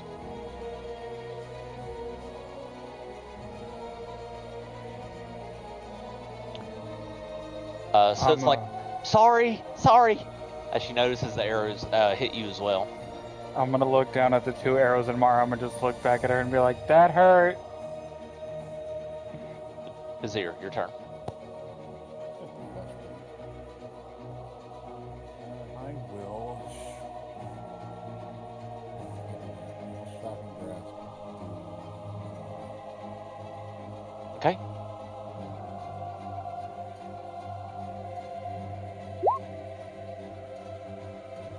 Okay, that hits. Alright, 4 points of lightning damage to the zombie in front of you as you shock it and it loses its reaction. Can I make that an RPG attack as well? As long as it fits the parameters, yeah.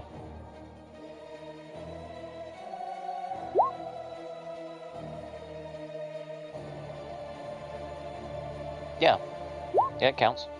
Roll 1d4. All right, an additional 3 points of radiant, I'm sure. All right, Taven, your turn. All right. I'm going to use my focused aim.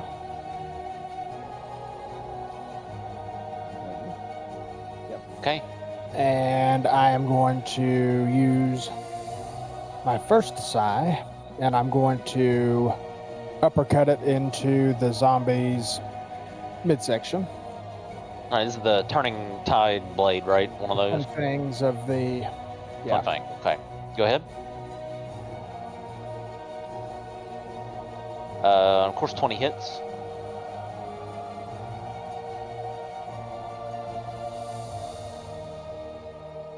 Okay, 8 points. Nice. I don't know if I set up the cold or bludgeoning in this thing. Um, I have no idea. It's not set up properly, but I can fix it. In the meantime, roll 1d6.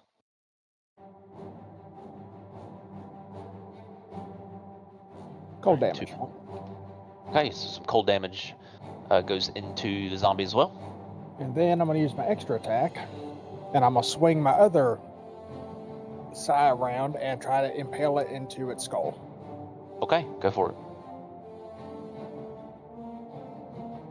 Miss. All right, and then I'm going to pull them back out and get back in battle stance. And I'll end my turn. Actually, wait, do you have focused aim on that attack too, or just your first attack? Just the first one. Okay, then yeah, you miss. All right. I think so. So, It's just a bonus action to give myself on my next attack roll. okay, Mara steps up here and turns around and notices some zombies in front of Vizier. She will whistle in that direction and aim her revolvers at the zombie and shoot at it.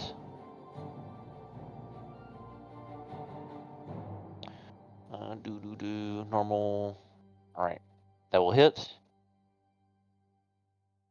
All right, 11 piercing will kill the zombie. So the zombie in front of Vizier and Taven goes down. She'll use her second shot to shoot at the flying sword, which will be kind of hard to hit, but she's going to try to do it. 23, it hits. All right, she hits the... So you see this bullet crack into the flying sword above Lan for 7 piercing. Okay, Lan, now it's your turn.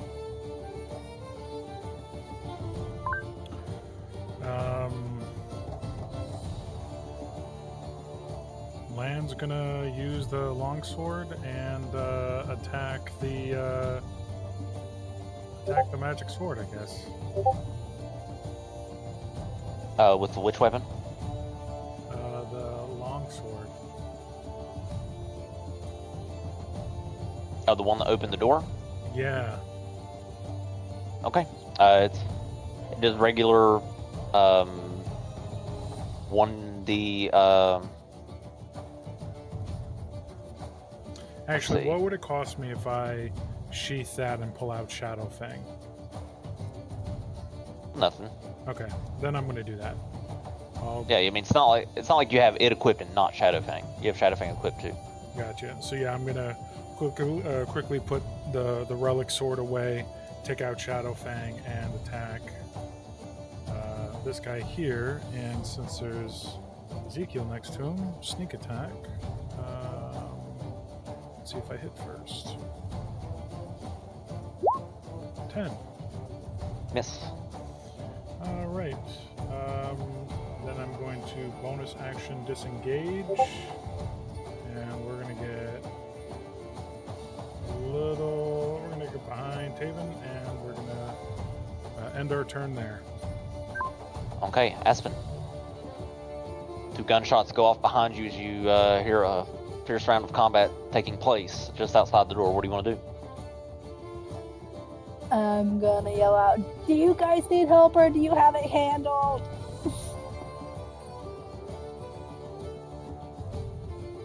Or are y'all dead already? Lan's gonna, Lan and Vizier are gonna yell back, "We're dead already!" Oh, well, then they don't need help. Okay.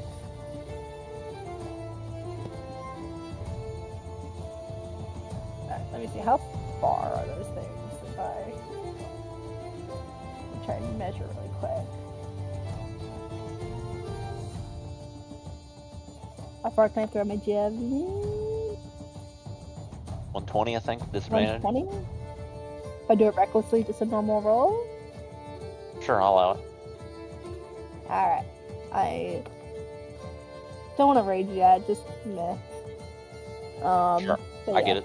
Gonna just normal javelin throw at the closest sword. All right, 20 that hits. or 7. All right, so an Achilles-like throw from the javelin flies down and just perfectly hits the sword, dealing 7 points of damage to it.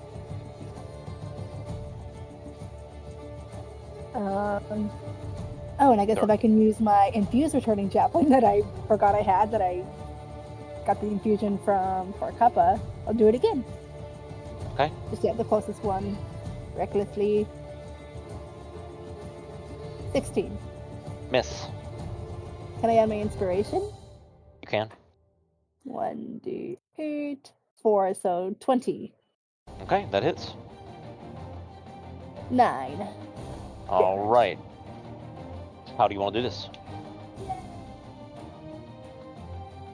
And just evenly split the sword with the javelin. Then it very Alright, coolly so- comes back and I just catch it very superhero pose, slow-mo. It's fun. All right, so you throw the javelin a perfect spiral like a football, and it snaps the flying sword in half, and the sword hits the ground. The javelin disappears in the air and starts flying back towards your hand, and you do a behind-the-back catch. Twirl it, you twirl it around and put it back in its sort of javelin like holster, I guess, on your back, and that stylishly ends combat. Okay, good job. And that'll be the end of my turn.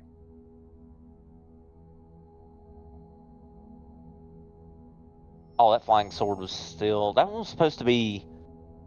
Wait a minute. It's supposed to be 2, 3, 4... No, it's dead. Alright, Aspen. So that's your turn. And that's it? That's all you wanted to do? Yes, that's the end of my turn. Yes. Okay, for Kappa. Yeah, too many flying swords. I just Power Word killed it. Alright. For Kappa, your turn. So just Tracy's gonna hear like I'm stuck in his silence. Just like, we good? Everybody alive? No broken bones? We're fine? Yes? General check-in. Ezekiel is gonna pull the 2 arrows out of his arm and be like, "Yeah, I'm fine." I'm gonna take him at the room and be like, all right, moving on. And everybody else fine? Anybody need some healing? Got a little bit of healing if anybody is kind of hurt. I got a boo-boo, but I'm okay. Oh, okay. And then shall start moving into the other room where the zombies were not. 30. And seeing the other, like the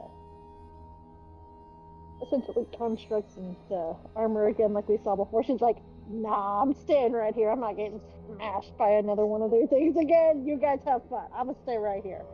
And that's her turn. Okay, Sienna.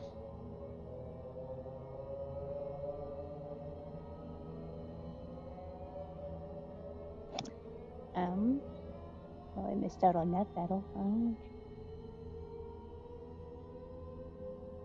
Took no damage, so good for you. Yeah, I didn't do nothing. I guess, are there any identifying markers or anything on the sarcophagus? If you can maybe tell who was inside it, or there's just any sort of clues on it? Investigation check as you look closely at it.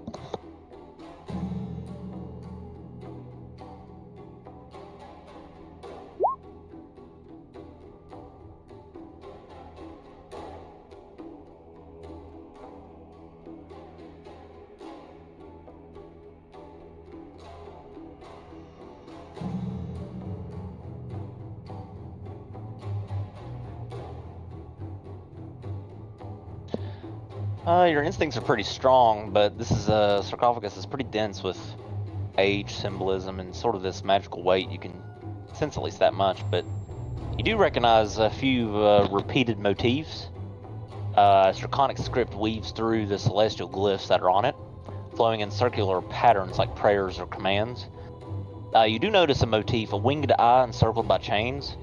You see a broken sword beneath a fading sun, and most notably, there's a word in Draconic repeated 3 times across the base. I think someone needs to learn Draconic.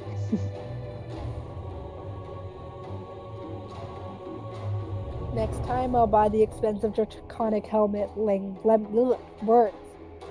Next time, I'll buy the expensive Draconic language helmet and not the water language helmet. Now we know for next time.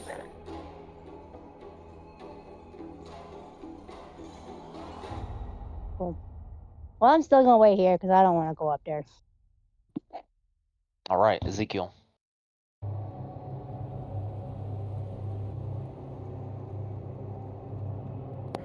Okay. 5, 10, 15, 20.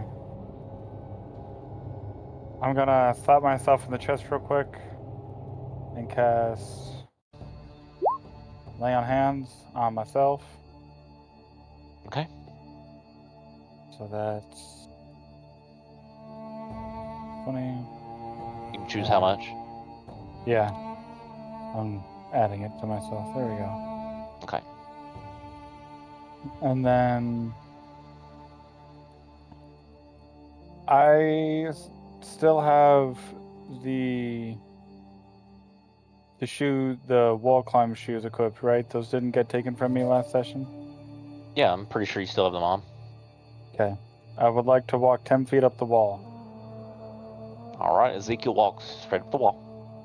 About 10 feet. The ceiling only goes up to 20 feet, so you're 10 feet up the wall. Cool. That's my turn. I just wanted to do that. Okay. Badass. All right, so Soot will make her way into the room a little bit. Go to there. Vizier, your turn.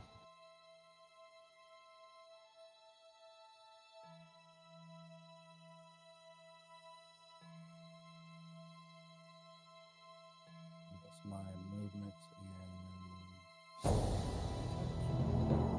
Can I read the Draconic script since I still have? Yeah, you can read it from here. It says Oathbound.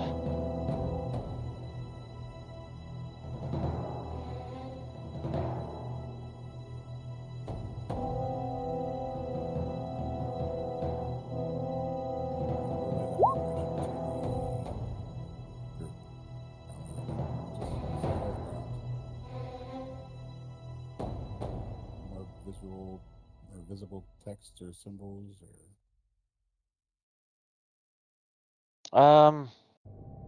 Other than that, no. You see the symbols, the same symbols that Sienna saw prior to that. Other than that, I mean, no.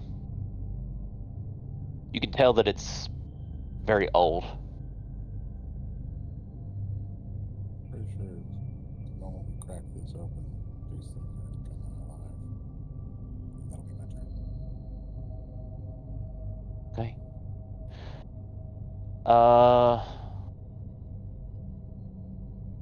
All right. So it is the time for us to end the session. You guys want to end it here and then pick up next week?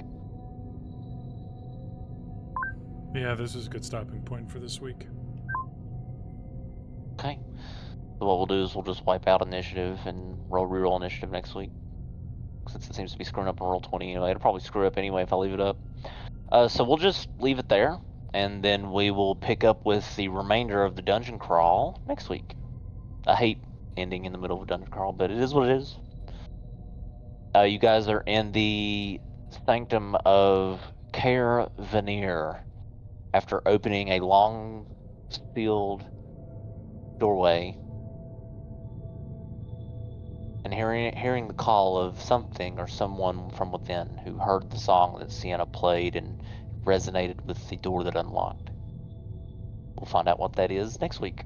Maybe, if we get to the room. Awesome session, sir. Thank you very much. Cool.